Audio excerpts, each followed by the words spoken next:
Avant le Big Bang, il n'y avait ni lumière, ni matière, ni temps tel que nous le connaissons. Ce constat soulève aussitôt une question vertigineuse. Que pouvait signifier l'existence d'un rien? Lorsque nous prononçons ce mot, nous pensons à un espace vide, à une étendue silencieuse, un Tjotson, à une absence palpable. Pourtant, la cosmologie moderne nous rappelle que le vide lui-même est déjà quelque chose. Il est traversé de champs, d'énergie invisible, de lois implicites qui organisent son comportement. Parler de néant absolu est donc peut-être une contradiction.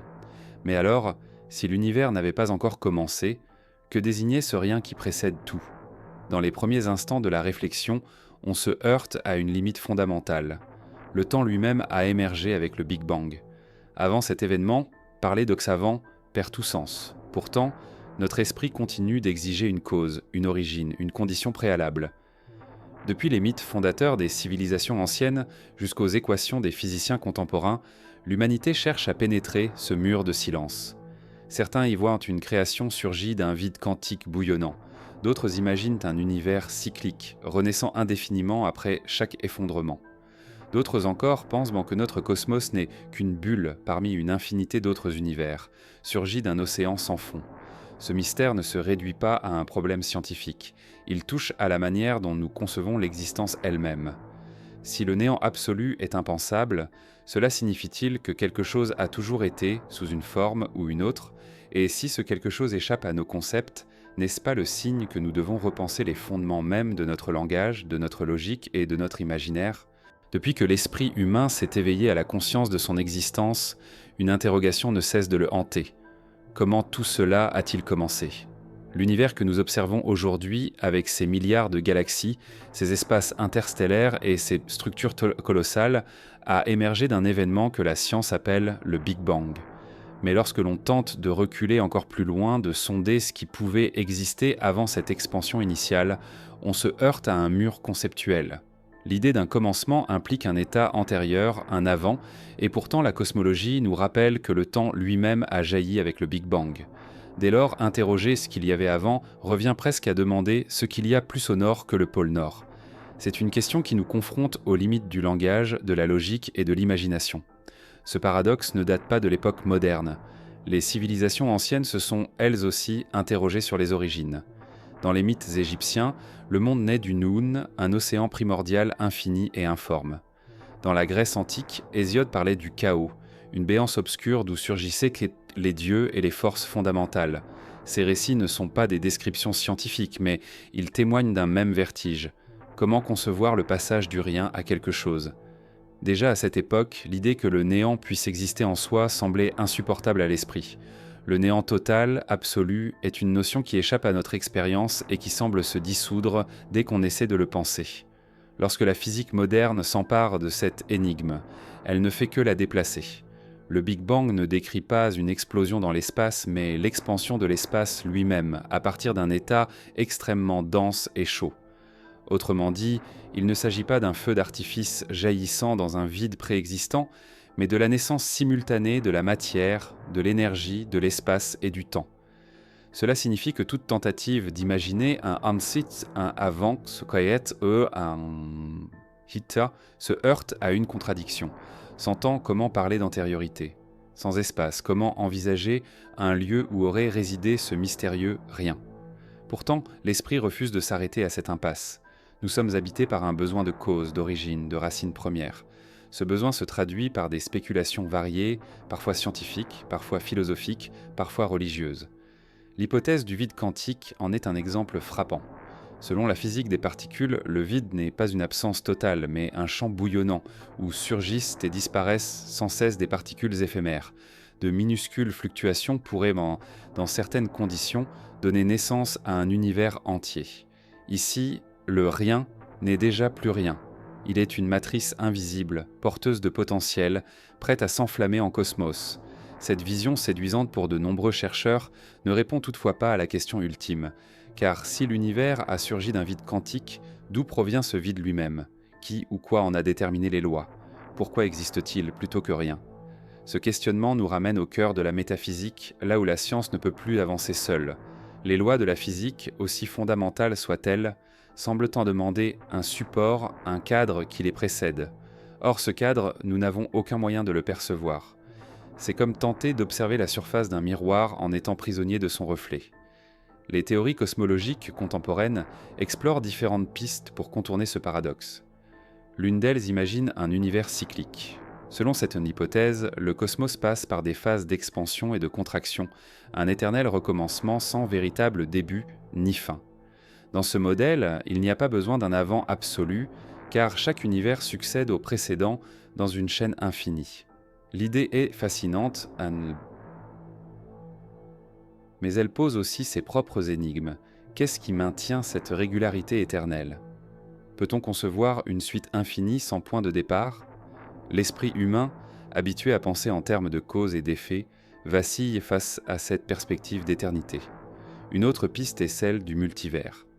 Certains physiciens suggèrent que notre univers n'est qu'une bulle parmi d'innombrables autres, jaillissant sans cesse d'un espace plus vaste, une sorte d'écume cosmique où naissent et disparaissent des réalités multiples. Dans cette vision, le Big Bang n'est pas unique, mais simplement le nôtre, une manifestation locale d'un processus infini. Ce cadre élargit la question mais ne l'efface pas. D'où provient ce multivers ? Quelles lois le régissent ? Pourquoi existe-t-il ? Comme une poupée gigogne, chaque explication ouvre sur une énigme plus grande encore.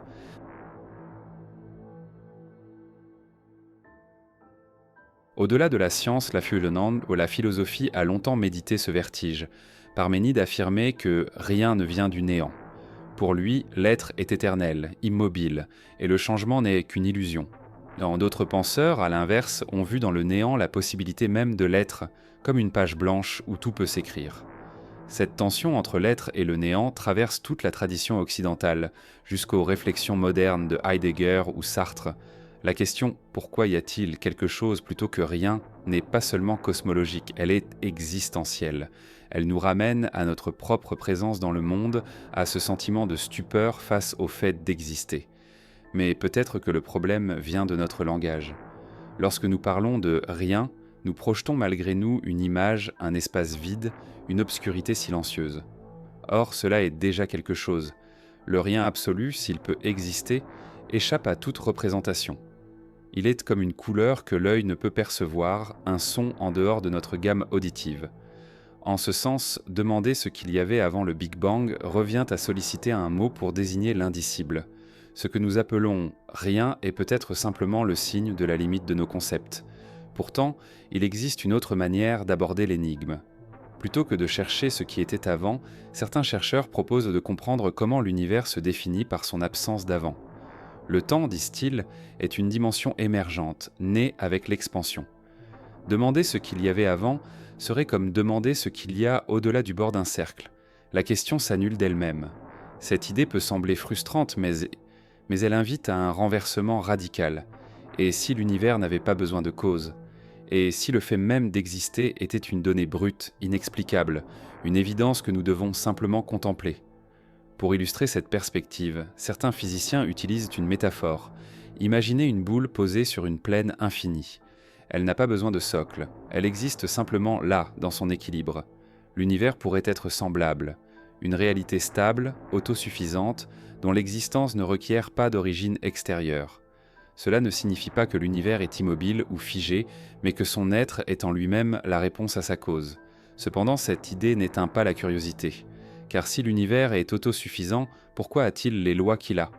Pourquoi celles-ci permettent-elles l'émergence de la matière, des étoiles, de la vie et de la conscience ? Si l'on peut concevoir un cosmos éternel ou spontané, pourquoi ce cosmos est-il celui-ci et pas un autre ? Ces interrogations ouvrent un abîme d'hypothèses et de méditation. Ainsi, l'énigme du commencement n'est pas seulement une question scientifique, ni même purement philosophique. Elle se situe à la jonction des deux, dans cet espace où la raison rencontre l'émerveillement. Elle nous invite à contempler l'univers non seulement comme un objet d'étude, mais comme une expérience de pensée et d'existence. Chaque étoile que nous voyons briller, chaque atome qui compose nos corps, porte en lui la mémoire de cette origine mystérieuse. Face à ce vertige, certains choisissent l'humilité. Reconnaître que l'esprit humain, aussi brillant soit-il, n'est peut-être pas équipé pour embrasser la totalité de cette énigme. D'autres voient dans cette limite une invitation à dépasser nos cadres, à inventer de nouveaux langages, de nouvelles théories, de nouvelles façons de penser. Et peut-être que le vrai commencement se trouve là, non dans un événement passé, mais dans ce mouvement incessant de recherche, de questionnement, d'émerveillement. Car au fond, ce qui rend la question si puissante n'est pas seulement la réponse qu'elle promet, mais le chemin qu'elle ouvre. Le rien, l'avant, l'origine sont peut-être des miroirs tendus à notre propre conscience, des manières de sonder non seulement l'univers, mais aussi notre soif de comprendre. Et c'est dans cette quête que se joue une autre forme de commencement, celui de l'esprit qui ne cesse de s'élancer vers l'inconnu. Imaginer un silence absolu, avant même que l'univers ne prenne forme, demande un effort presque insurmontable. Car ce silence ne serait pas celui d'une nuit tranquille, ni celui d'un désert sans vent. Ce serait l'absence de toute vibration, de toute onde, de tout espace où le son pourrait se propager. C'est un silence qui n'a pas de lieu, un mutisme plus radical encore que le vide le plus parfait que nous puissions créer en laboratoire. Et pourtant, c'est de ce silence que la cosmologie nous dit qu'a surgi le premier battement de l'univers. Comment concevoir un tel paradoxe ? Lorsque nous parlons de silence, nous évoquons toujours un arrière-plan. Le silence d'une pièce laisse deviner les murs qui l'entourent, le silence d'une vallée résonne de la possibilité d'un écho. Mais avant le Big Bang, si tant est que l'expression « avant » ait un sens, il n'y avait pas de décor, pas de toile sur laquelle peindre ce silence. Il s'agit d'un état où même la notion de vide est encore trop pleine, car le vide de la physique contemporaine n'est pas inerte. Il est traversé de champs quantiques, parcouru d'énergies invisibles. Le silence primordial, lui, serait au-delà même de ce dynamisme souterrain. Un état où rien n'a encore le droit d'être nommé. Les traditions spirituelles ont souvent tenté de figurer ce silence. Dans le taoïsme, le Tao est décrit comme l'origine indicible, antérieure à toute dualité. Dans la mystique chrétienne, on évoque parfois le silence de Dieu avant la création, une paix insondable d'où jaillit la lumière. Dans l'hindouisme, le son primordial, Om, ne résonne qu'après un état d'absence totale, comme une première vibration rompant une immobilité infinie. Toutes ces représentations témoignent d'une intuition commune. Il y a eu un moment où rien ne se faisait entendre, ni matière, ni souffle, ni lumière. Mais cet instant n'est pas une absence stérile. Il est porteur de l'éclosion. La science, quant à elle, avance avec prudence. Les cosmologistes savent que parler d'un silence absolu est déjà une métaphore. Car même dans les tout premiers instants du Big Bang, au-delà de ce que nos modèles peuvent calculer, il existait une densité et une énergie inimaginables. Dire qu'il y eut silence, c'est adopter notre langage humain, limité, pour désigner une condition où aucune onde acoustique n'aurait pu exister. Ce silence primordial n'est donc pas une pause, mais une impossibilité. Sans espace, sans particules, sans milieu, le son n'avait nulle part où voyager. Pourtant, certains chercheurs décrivent ces tout premiers instants comme une sorte de vacarme paradoxal. Un tumulte sans ondes, mais plein de fluctuations quantiques. Celles-ci, bien que muettes à nos sens, seraient tatouées les germes des structures futures, les premières graines du cosmos. Ce vacarme silencieux évoque l'image d'une mer invisible, agitée de remous que nous ne pouvons ni entendre ni voir, mais qui, plus tard, donneront naissance aux galaxies et aux étoiles. Ainsi, ce silence n'était peut-être pas une inertie totale, mais un bouillonnement secret, un murmure encore imperceptible. Les philosophes qui se sont penchés sur cette énigme parlent parfois d'un temps silence actif, une formule qui peut sembler contradictoire, mais qui traduit la nécessité de concevoir un état où rien n'est encore manifesté, tout en portant en lui la puissance d'advenir. C'est un peu comme le silence qui précède une symphonie, quand l'orchestre tient son souffle, que chaque musicien a levé son archet, mais que la musique n'a pas encore jailli. Ce silence est plein de promesses, il contient déjà la totalité de ce qui va se déployer. De même, le silence primordial pourrait être compris comme un état de tension invisible, saturé de possibles. Notre difficulté à penser ce silence tient aussi au fait que l'être humain est un être du bruit. Depuis notre naissance, nous baignons dans des sons, battements du cœur maternel, souffle du vent, voix humaine, bruissement du monde. Même nos pensées intérieures s'en en résonnent comme un dialogue intérieur. Enlever tout cela, c'est nous priver de repères. Le silence absolu nous terrifie parce qu'il nous confronte à l'absence totale de familiarité. Imaginer un univers avant les premiers photons, avant les premières ondes, c'est plonger dans un abîme mental que rien ne peut soutenir. La cosmologie contemporaine propose cependant un outil pour approcher ce silence, l'étude du rayonnement fossile. Ce fond diffus cosmologique est comme l'écho affaibli de la première lumière. libérée environ 380 000 ans après le Big Bang. Avant cette émission, l'univers était opaque, saturé de particules en interaction constante. Remonter au-delà de ce mur lumineux revient à entrer dans un domaine muet, inaccessible à l'observation directe. C'est comme se tenir devant une paroi insonorisée. On devine qu'il y a quelque chose derrière, mais aucun son ne parvient à nos oreilles. Le silence primordial demeure ainsi une frontière que nos instruments effleurent sans pouvoir franchir. Ce silence a une résonance existentielle, car il ne s'agit pas seulement d'un fait scientifique, mais d'une image qui parle à notre condition humaine. Nous aussi, nous naissons du silence. Avant notre premier cri, il y a des mois de gestation où nous baignons dans une obscurité sans parole. Ce parallèle ne signifie pas que le cosmos fonctionne comme un organisme, mais il révèle une analogie profonde. Toute naissance semble marquée par un silence préalable, comme une préparation invisible. L'univers, dans sa grandeur, aurait lui aussi traversé ce moment de mutisme avant de résonner de lumière et d'énergie. Certains chercheurs en physique théorique évoquent donc la possibilité que ce silence primordial ne soit pas un vide, mais une structure encore plus subtile. Selon certaines approches de la gravité quantique, l'espace-temps lui-même pourrait être granulaire, tissé d'unités infinitésimales, invisibles et muettes. Avant l'expansion, ces structures dormantes auraient reposé dans un état d'équilibre parfait, comme une toile tendue sans vibration. Le Big Bang aurait alors été la première oscillation de cette toile, rompant le silence et déclenchant la mélodie cosmique. Il est frappant de constater combien ce silence a inspiré la pensée artistique. Des compositeurs comme John Cage ont tenté d'évoquer le néant sonore avec des œuvres où le silence devient musique. Les peintres abstraits ont cherché à représenter l'absence par des toiles vides, des couleurs uniformes, des espaces dépouillés. Dans tous les cas, le silence est perçu non comme un manque, mais comme une présence mystérieuse. Peut-être que le silence primordial, celui qui précédait la lumière des étoiles, doit être envisagé de la même manière, non pas une absence, mais une densité impalpable. Le plus troublant est que ce silence ne peut être saisi que par contraste. Nous n'en avons aucune expérience directe. Nous pouvons fermer nos oreilles, nous isoler dans une chambre anéchoïque, mais il reste toujours le bruit de notre corps, le battement de notre cœur, le flux de notre sang. Nous pouvons fermer les yeux et imaginer le noir absolu, mais notre esprit continue de fabriquer des images. Ainsi, le silence primordial restera toujours une idée limite, une approximation mentale de ce que nous ne pouvons percevoir. Mais cette limite n'est pas une faiblesse, elle est précisément ce qui entretient notre fascination. Et puis, ce silence n'était pas éternel, car presque aussitôt, il s'est rompu. Les premières fluctuations se sont amplifiées, l'espace s'est dilaté, les particules ont commencé à danser dans un chaos incandescent. Ce passage du silence à la vibration est au cœur de notre histoire cosmique. C'est un seuil, une frontière entre l'inimaginable et le mesurable. Comprendre ce basculement, c'est peut-être approcher un peu plus la vérité de ce que nous appelons le commencement. Mais une question demeure, ce silence était-il réellement un néant, ou bien portait-il déjà en lui les germes de tout ce qui allait suivre ? Est-il possible qu'au cœur de ce mutisme, l'univers tout entier était déjà présent en puissance, attendant simplement son moment pour s'éveiller ?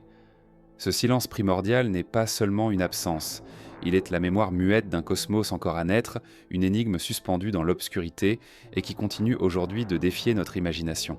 Parler du temps semble aller de soi. Nous en faisons l'expérience chaque jour, du lever au coucher du soleil, du vieillissement de nos corps, au tic-tac des horloges.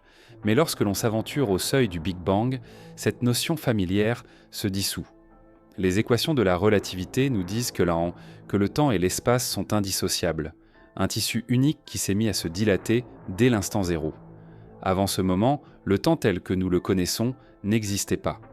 Dès lors, employer le mot « avant » devient une forme d'anachronisme, une projection de notre expérience humaine sur un domaine qui lui échappe. Pourtant, l'esprit humain continue de demander ce qu'il y avait avant, comme si cette question ne pouvait être réduite au silence. Dans notre perception ordinaire, le temps est linéaire.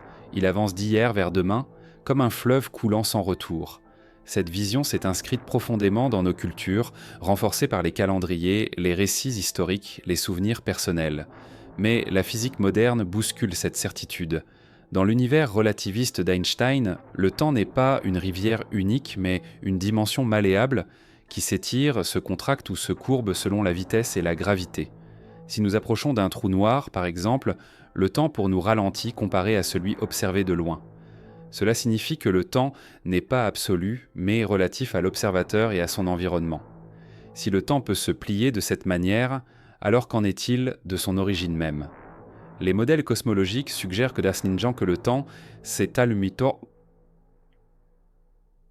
s'allumé au Big Bang comme une horloge démarrant son tic-tac. Avant ce déclenchement, demander ce qu'il y avait avant revient à poser une question dépourvue de sens, un peu comme demander ce qu'il y a au nord du pôle Nord. Ce point de bascule nous confronte à une limite radicale de notre logique. Et pourtant cette limite nous attire, car elle touche à la racine de toute expérience. Pour mieux saisir cette étrangeté, imaginons une analogie. Supposez une grande carte représentant l'histoire de l'univers. Le Big Bang occupe le bas de la carte et à mesure que nous montons, nous suivons le cours du temps, jusqu'à notre époque actuelle tout en haut. Mais que se passe-t-il si nous voulons descendre sous le bord inférieur de la carte? Il n'y a rien, pas de terrain, pas d'espace à explorer. La carte commence au Big Bang, et vouloir aller en dessous revient à sortir du cadre. C'est une illustration simple mais percutante de ce que signifie dire que le temps lui-même a débuté. Cette vision peut sembler insatisfaisante. Après tout, notre esprit répugne à admettre un commencement absolu. Nous avons besoin d'un avant, d'un contexte, d'un enchaînement de causes.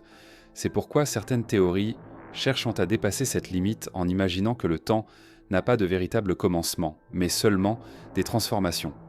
Par exemple, certains modèles de cosmologie quantique décrivent un univers rebondissant. Avant le Big Bang, il y aurait eu un effondrement, un Big Crunch suivi d'une nouvelle expansion. Dans ce scénario, le temps ne disparaît jamais. Il se contracte puis renaît. L'univers serait ainsi inscrit dans un cycle infini où chaque contraction alimente une nouvelle naissance. Une autre hypothèse va encore plus loin. Le temps tel que nous le percevons ne serait pas fondamental, mais émergent. Comme la température qui n'existe pas pour une seule molécule, mais seulement pour un ensemble en interaction, le temps pourrait être une propriété émergente d'un état plus profond, plus fondamental. Dans ce cas, le Big Bang ne serait pas le commencement du temps en soi, mais le moment où cette dimension a pris un sens pour nous, être conscient évoluant dans cet univers. C'est une idée vertigineuse car elle suggère que ce que nous appelons le temps pourrait n'être qu'une illusion, un effet secondaire de quelque chose de plus réel mais de nature inconcevable. La philosophie a longtemps exploré ces questions. Saint Augustin, au IVe siècle, écrivait déjà que le temps n'existait pas avant la création du monde. Pour lui, Dieu n'avait pas attendu un instant pour créer, car l'instant lui-même commençait avec l'acte créateur. Des siècles plus tard, Kant affirmait que le temps n'était pas une réalité objective, mais une forme de notre intuition, une structure imposée par notre esprit pour ordonner les phénomènes. Ces réflexions trouvent aujourd'hui un écho inattendu dans la physique contemporaine, où l'on envisage sérieusement que le temps puisse être une construction et non une donnée fondamentale. Mais comment alors comprendre notre expérience intime du temps? Nous sentons le temps passer, nous voyons les jours s'écouler, nous vieillissons. Tout en nous témoigne du flux irréversible du temps. Pourtant, la physique quantique suggère que dans ses équations les plus fondamentales, il n'y a pas de flèche du temps. Les lois qui régissent les particules sont symétriques. Elles pourraient en fonctionner aussi bien vers l'avant que vers l'arrière. C'est seulement lorsque nous considérons des phénomènes macroscopiques, comme l'entropie croissante d'un système, que la flèche du temps émerge.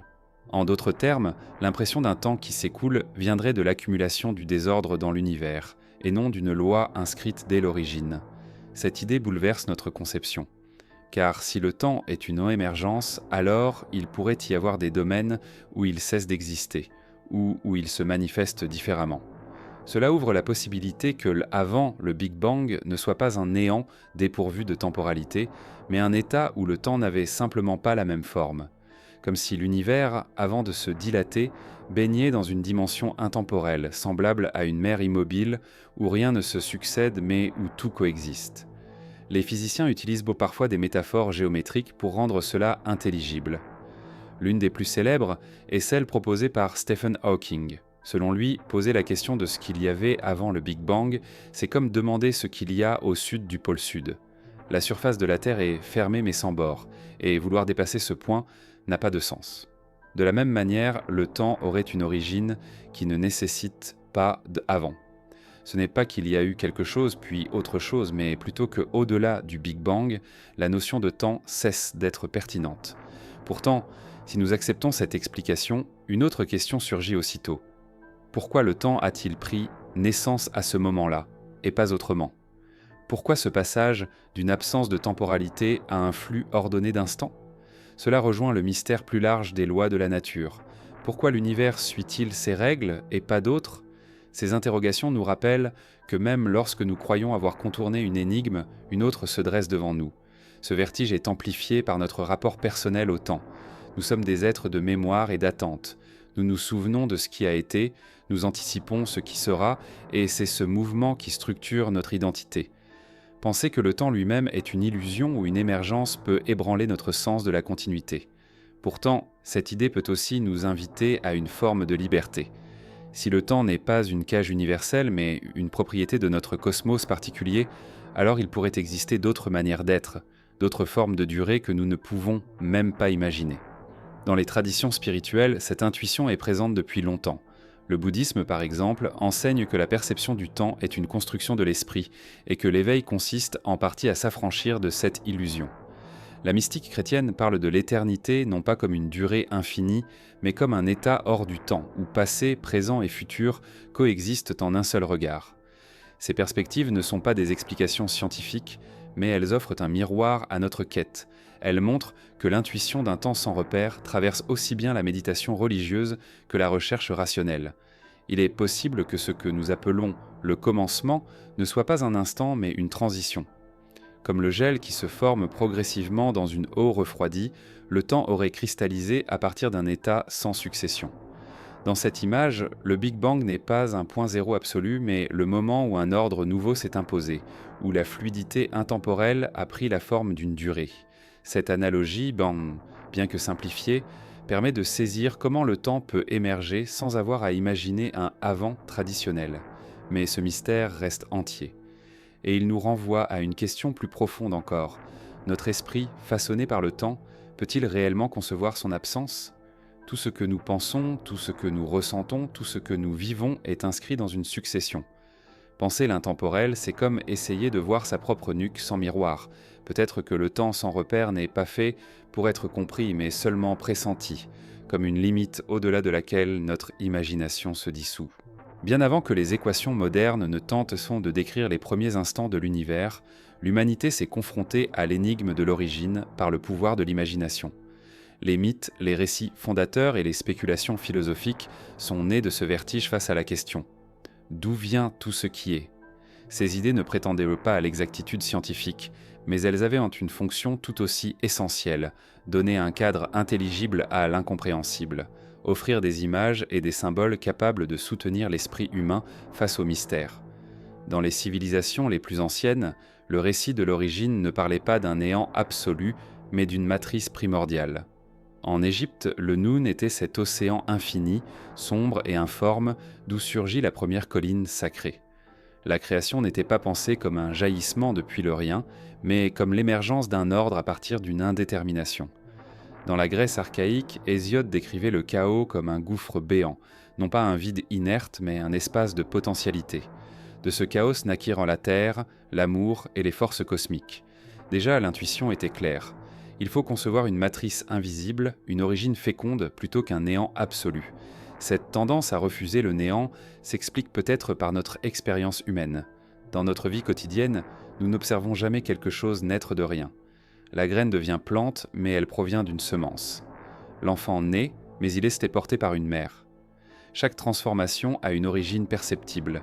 Imaginer une création ex nihilo heurte donc notre logique intuitive. C'est pourquoi la plupart des traditions choisissent de représenter l'origine non comme une apparition soudaine à partir du vide, mais comme une organisation progressive d'un chaos primordial. Les philosophies antiques ont prolongé cette réflexion. Chez les présocratiques, chaque penseur imaginait une substance première. L'eau pour Thalès, l'air pour Anaximène, le feu pour Héraclite, l'apeiron, l'illimité pour Anaximandre. Ces tentatives n'étaient pas seulement des spéculations naïves, mais les premières esquisses d'une pensée rationnelle sur l'origine. Elles marquaient une rupture avec les récits mythiques en cherchant des principes impersonnels et universels. Pourtant, elle révélait aussi la même difficulté. Comment expliquer que quelque chose existe plutôt que rien? En postulant une substance éternelle, ces philosophes évitaient de répondre directement à la question du néant. Cette tendance se retrouve dans les traditions spirituelles d'Orient. Dans l'hindouisme, l'univers est vu comme un cycle infini de création et de destruction, rythmé par le souffle de Brahma. Ici encore, cet terme pas de néant absolu, seulement des phases alternées de manifestation et de repli. Le bouddhisme, quant à lui, insiste sur la vacuité, mais cette vacuité n'est pas un néant stérile. Elle est un état de potentialité où tout peut apparaître et disparaître. Ainsi, l'idée même de néant absolu semble étrangère à la pensée humaine, comme si notre esprit refusait d'accepter qu'il n'y ait rien du tout. Avec la philosophie grecque classique, une autre approche se dessine. Aristote affirmait que rien ne naît de rien. Pour lui, le monde est éternel, sans commencement. Les choses changent, se transforment, mais l'univers comme totalité n'a pas de cause première. Cette position sera plus tard contestée par les penseurs chrétiens, pour qui l'idée de création à partir du néant est essentielle à la conception d'un Dieu tout-puissant. La doctrine de la creatio ex nihilo est ainsi née, affirmant que Dieu n'a pas façonné le monde à partir d'une matière préexistante, mais qu'il l'a appelé à l'être à partir du rien. C'est une idée radicale car elle rompt avec toutes les intuitions anciennes. Elle pose le néant absolu comme un état réel, sur lequel s'exerce une volonté divine. Cette notion a profondément marqué la culture occidentale. Elle place l'origine non pas dans un chaos matériel ou une substance éternelle, mais dans un acte créateur transcendant.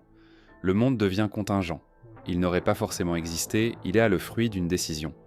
Cette vision a nourri des siècles de réflexion théologique et philosophique, et elle résonne encore dans notre manière moderne de poser la question. Pourquoi y a-t-il quelque chose plutôt que rien? Mais cette idée soulève à son tour des difficultés. Si Dieu crée à partir du néant, qu'est-ce qui explique l'existence de Dieu lui-même?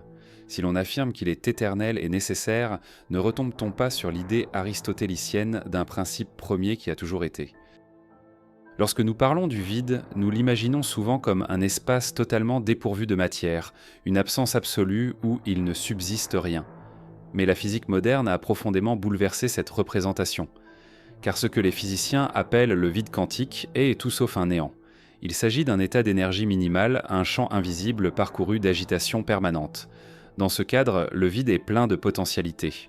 Loin d'être un désert stérile, il est une mer bouillonnante d'événements fugaces où des particules apparaissent et disparaissent sans cesse, comme des bulles qui se forment puis éclatent à la surface d'un liquide en ébullition.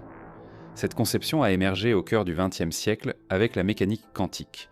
Les chercheurs ont découvert que même lorsqu'un système semblait dépourvu de toute particule, il restait animé par une activité fondamentale, des fluctuations impossibles à éliminer. C'est une conséquence directe du principe d'incertitude formulé par Werner Heisenberg. Selon ce principe, on ne peut connaître avec précision à la fois la position et la vitesse d'une particule.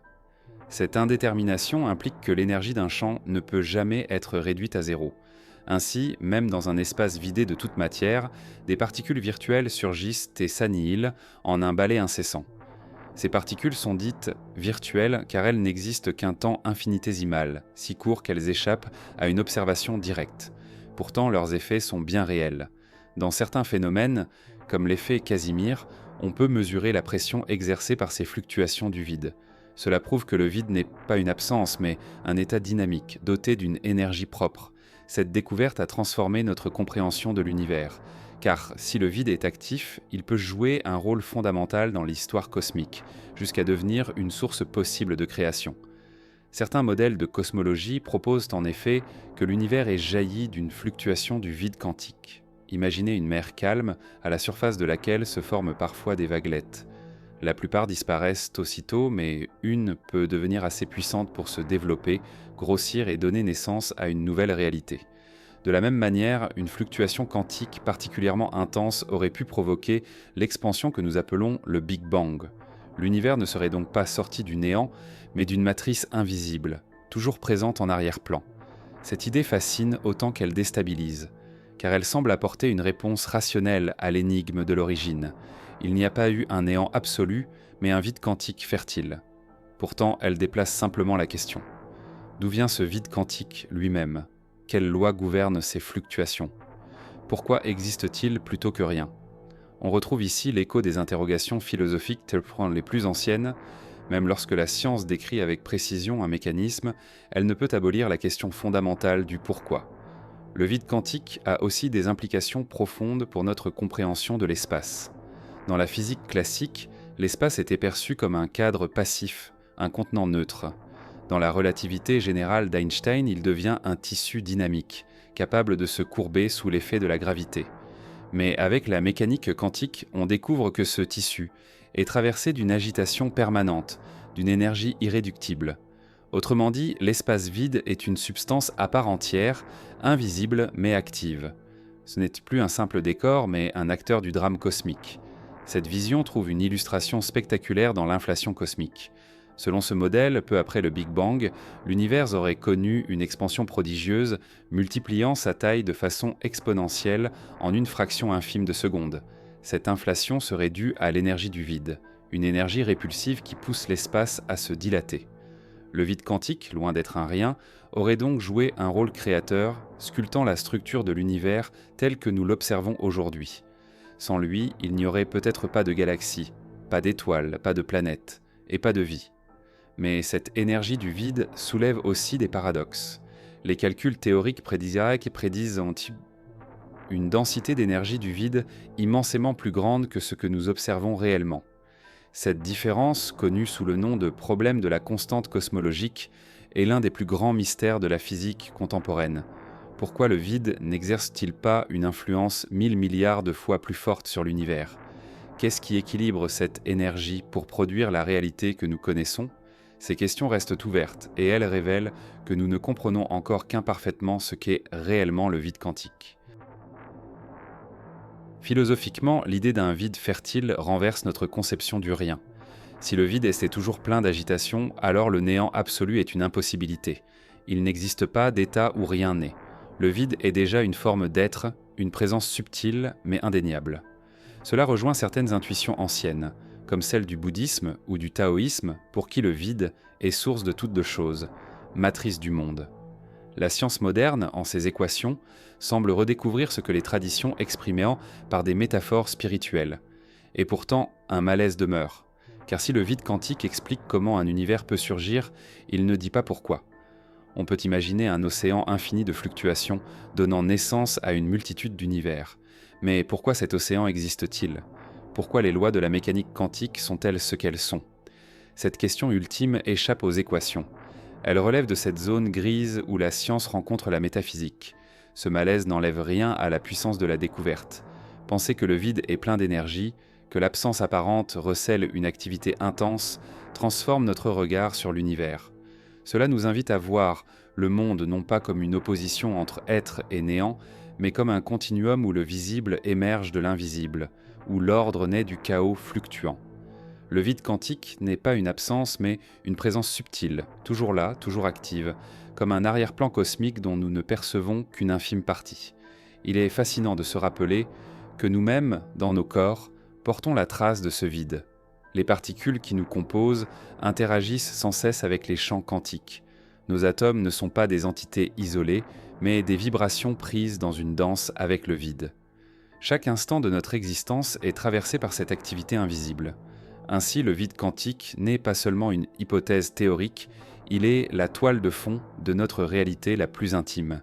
Et si l'univers devait un jour s'éteindre, il est probable que ce ne soit pas le silence du néant qui l'attende, mais le retour à ce vide fertile, toujours prêt à engendrer de nouvelles formes. Le vide n'est pas une fin, mais une transition. Il est à la fois origine, support et horizon. Imaginer le vide quantique, c'est donc accepter que l'univers soit inscrit dans une dynamique plus vaste, où l'absence apparente cache une plénitude inépuisable. Ainsi, ce que nous appelons rien se révèle être un tout, une matrice invisible, un champ de possibles qui ne cesse de bruire en silence. Le vide quantique n'est pas une absence, mais une promesse, et c'est peut-être là que se joue le véritable mystère de l'origine. Si le vide quantique n'est pas une absence, mais un champ vibrant d'énergie, alors il faut accepter que son immobilité apparente dissimule un mouvement permanent. Ces mouvements, qu'on appelle fluctuations quantiques, sont au cœur de l'un des paradoxes les plus fascinants de la cosmologie moderne. Ils sont invisibles, fugitifs, impossibles à saisir directement, et pourtant leurs traces pourraient être inscrites dans la structure même de l'univers. Imaginer ces fluctuations, c'est entrer dans un monde où le réel est en perpétuelle instabilité, où la frontière entre existence et inexistence s'efface, où l'univers entier pourrait être né d'un battement d'incertitude. La notion de fluctuation quantique naît directement du principe d'incertitude de Heisenberg. Selon ce principe, aucune particule ne peut être décrite avec une précision totale. Sa position et sa vitesse ne peuvent être connues en même temps. Cela signifie que le vide lui-même ne peut être figé. Même lorsqu'il semble totalement dépourvu de particules, il conserve une énergie résiduelle, une agitation irréductible, comme si la nature refusait le repos absolu, imposant une dynamique permanente au cœur même de l'absence. Ce qui apparaît comme rien est donc en réalité un théâtre où surgissent et disparaissent sans cesse des particules virtuelles, existant si brièvement qu'elles ne franchissent jamais le seuil de la réalité stable. Ces particules fantomatiques ne sont pas de simples curiosités mathématiques. Leurs effets peuvent être mesurés. L'un des exemples les plus célèbres est l'effet Casimir. Lorsque deux plaques métalliques sont placées de différence à une distance minuscule l'une de l'autre, elles sont attirées par une force qui ne provient d'aucune particule visible. Cette force est le résultat direct des fluctuations du vide entre elles qui créent une pression mesurable. C'est une preuve tangible que le vide n'est pas neutre, mais actif. Le silence apparent du cosmos est traversé de murmures invisibles qui exercent une influence réelle. En cosmologie, ces fluctuations prennent une importance vertigineuse. On pense qu'elles ont joué un rôle central dans la naissance des structures de l'univers. Au moment de l'inflation cosmique, une fraction de seconde après le Big Bang, l'espace s'est dilaté de manière exponentielle. Dans ce processus, les minuscules fluctuations quantiques du vide ont été amplifiées à des échelles gigantesques. Des différences infimes de densité sont devenues les graines des galaxies et des amas que nous observons aujourd'hui. Autrement dit, les fluctuations invisibles, ces tremblements microscopiques du vide, seraient à l'origine des grandes architectures cosmiques. Chaque galaxie, chaque étoile, chaque planète pourrait être vue comme l'héritière d'un frisson quantique. Ce passage du minuscule à l'immense est difficile à concevoir. Comment de si petites variations peuvent-elles donner naissance à des structures colossales ? Une analogie peut aider. Imaginez une feuille de papier sur laquelle on souffle légèrement. Le souffle est presque imperceptible, mais s'il est amplifié par un mécanisme, il peut déclencher un mouvement d'air beaucoup plus vaste. De la même manière, l'inflation cosmique a transformé les fluctuations infimes en contrastes visibles, gravés dans le tissu de l'espace-temps. Ce qui n'était qu'un tremblement microscopique est devenu un relief cosmique, une carte géante de la répartition de la matière. Les observations confirment cette idée. Le rayonnement fossile, cette lumière primordiale émise environ 380 000 ans après le Big Bang, contient des variations minuscules de température. Ces différences d'un 100 millième de degré sont l'empreinte des fluctuations quantiques originelles. En observant ce rayonnement, nous voyons donc indirectement les traces d'événements qui se sont produits dans les premières fractions de seconde de l'univers. C'est comme si l'univers portait encore, dans son arrière-plan lumineux, la mémoire des tremblements invisibles qui l'ont façonné. Mais cette idée ne se limite pas à expliquer la formation des galaxies. Elle ouvre la possibilité que des univers entiers puissent naître de fluctuations quantiques. Certains physiciens avancent donc que, dans un vide suffisamment instable, une fluctuation pourrait devenir autosoutenable, créant un espace-temps en expansion. Notre univers serait alors l'un de ces produits nés d'une fluctuation devenue irréversible. Cela rejoint l'hypothèse du multivers, un ensemble infini d'univers jaillissant sans cesse de l'océan quantique. Dans cette perspective, ce que nous appelons notre cosmos ne serait qu'une bulle parmi d'autres, chacune née d'un battement invisible du vide. Cette vision suscite autant d'émerveillement que de perplexité. Car si des univers peuvent surgir des fluctuations quantiques, cela signifie que le néant absolu n'a peut-être jamais existé. Il y aurait toujours eu ce fond instable, cette mer de potentialité où tout peut émerger. Mais alors, d'où vient ce fond lui-même ? Qu'est-ce qui impose ces lois ? La question de l'origine se déplace encore, mais elle ne disparaît pas. Chaque réponse scientifique semble creuser plus profondément l'énigme, révélant des couches toujours plus abstraites du mystère. Pour rendre cette idée plus concrète, on peut penser aux vagues de l'océan. À la surface, elles naissent, se développent, disparaissent. Certaines restent insignifiantes, d'autres deviennent assez grandes pour atteindre le rivage. Les fluctuations quantiques sont comme ces vagues, mais à l'échelle fondamentale de la réalité. La plupart s'annihilent aussitôt, mais certaines, amplifiées par les conditions cosmiques, deviennent des univers. Dans cette image, le vide n'est pas une immobilité, mais une mer toujours agitée, dont l'écume se transforme en monde. Les fluctuations invisibles questionnent aussi notre manière de penser l'existence, car elles brouillent sans la frontière entre être et non-être. Une particule virtuelle n'est pas réelle au sens classique. Elle n'a pas le temps de se stabiliser, elle ne peut pas être observée directement. Mais elle n'est pas non plus inexistante, puisqu'elle exerce des effets mesurables. Elle est dans un entre-deux, un état transitoire où l'existence est fugitive. Cela remet en cause notre conception binaire de l'être et du rien. Peut-être que l'univers tout entier est né de cet entre-deux, d'un état qui n'était ni plein ni vide, mais un mouvement incessant d'apparition et de disparition. Cette idée n'est pas sans écho philosophique. Les traditions orientales, notamment le bouddhisme, ont depuis longtemps parlé de l'impermanence et de l'interdépendance de toute chose. Rien n'existe de façon autonome et stable. Tout surgit et disparaît dans un jeu d'interaction. La science quantique, dans son langage mathématique, semble redécouvrir cette intuition. Le monde n'est pas un ensemble d'objets fixes, mais un flux de phénomènes éphémères, soutenus par un fond invisible. Et pourtant, si ces fluctuations sont à la racine de tout, pourquoi existent-elles ? Pourquoi la nature refuse-t-elle le repos absolu ? Pourquoi le vide ne peut-il être vraiment vide ? Ces questions dépasseront la physique et touchent au cœur de la métaphysique. On pourrait dire que c'est la structure même de la réalité d'être instable, de ne jamais se figer. Mais cette réponse n'est qu'une reformulation du mystère. Car pourquoi la réalité aurait-elle cette structure et non une autre ? Il est possible que nous ne puissions jamais répondre complètement, mais peut-être n'est-ce pas le plus important, car les fluctuations invisibles nous invitent à changer notre regard. Elles nous apprennent que ce que nous appelons rien est en réalité un fourmillement de possibles, un théâtre silencieux où se joue la naissance des mondes. Elles montrent que le cosmos n'est pas bâti sur une fondation solide et immobile, mais sur un mouvement perpétuel. Elles transforment notre vision du réel en une danse, où chaque chose n'est qu'une apparition momentanée dans le flux. En contemplant cette idée, on ne peut s'empêcher de ressentir une forme d'émerveillement.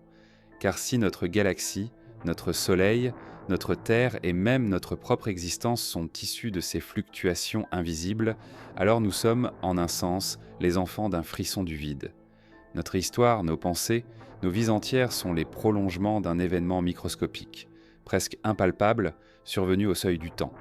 Et ce constat nous ramène à une question vertigineuse. Si une simple fluctuation peut engendrer un univers, combien d'autres mondes invisibles pourraient exister, nés des tremblements éternels du vide quantique ?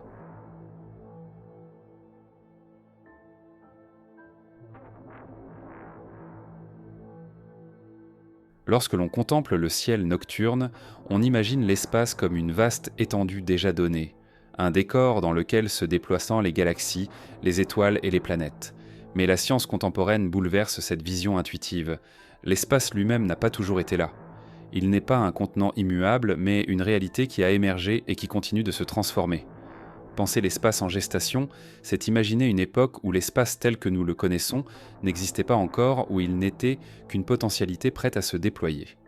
C'est plonger dans une réflexion où le cosmos n'est pas seulement rempli d'objets, mais où le tissu même qui les relie est une création en devenir. Dans la théorie du Big Bang, l'espace et le temps naissent ensemble. Avant ce moment initial, parler d'un lieu ou d'une durée n'a aucun sens. Cela signifie que l'espace n'est pas un cadre préexistant, mais un phénomène. Dès les premières fractions de seconde, il s'est dilaté à une vitesse inimaginable, créant la scène où allait se jouer l'histoire cosmique. Mais avant cette expansion, que pouvait-on dire de l'espace ? Était-il réduit à un point, contenu dans une singularité ? Ou bien existait-il sous une forme encore insaisissable, comme une matrice silencieuse prête à s'ouvrir ? Certains modèles théoriques, comme la gravité quantique à boucle, suggèrent donc que l'espace est constitué de grains élémentaires, de minuscules quanta d'espace-temps. Dans cette vision, l'espace n'est pas continu mais granulaire, comme une mosaïque infiniment fine. Avant le Big Bang, ces grains auraient pu être dans un état d'équilibre, sans dimension macroscopique. Le Big Bang aurait alors été le moment où ces unités se sont organisées, créant une extension mesurable. Imaginer l'espace en gestation revient donc à imaginer une toile encore enroulée sur elle-même, qui se déploie soudainement pour former le décor de l'univers.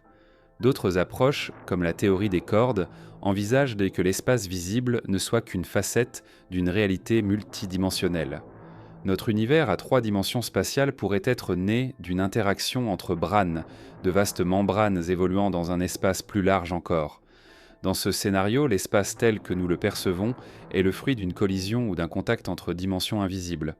Il serait donc né d'un processus caché, inscrit dans une géométrie plus vaste. L'espace n'est plus une donnée première, mais un produit, une conséquence d'une dynamique plus profonde. Cette idée transforme notre rapport au vide. Car si l'espace peut naître, cela signifie qu'il peut aussi disparaître ou se transformer. Loin d'être éternel, il devient un acteur du cosmos. Sa gestation au moment du Big Bang révèle que tout ce que nous voyons, distance, direction, volume, est une construction. Même la notion de loin ou de proche n'avait aucun sens avant l'émergence de l'espace. C'est une idée vertigineuse. Il a existé un moment où les concepts les plus fondamentaux de notre expérience, ceux qui structurent notre perception, n'existaient pas encore. Pour approcher cette étrangeté, on peut utiliser une métaphore. Imaginez une feuille de caoutchouc roulée en boule. Tant qu'elle reste comprimée, il n'existe pas de surface exploitable. Mais dès qu'on la déploie, une étendue apparaît, sur laquelle on peut tracer des lignes et des formes. L'espace en gestation est un peu comme cette feuille comprimée. Une potentialité sans déploiement, une réalité encore cachée.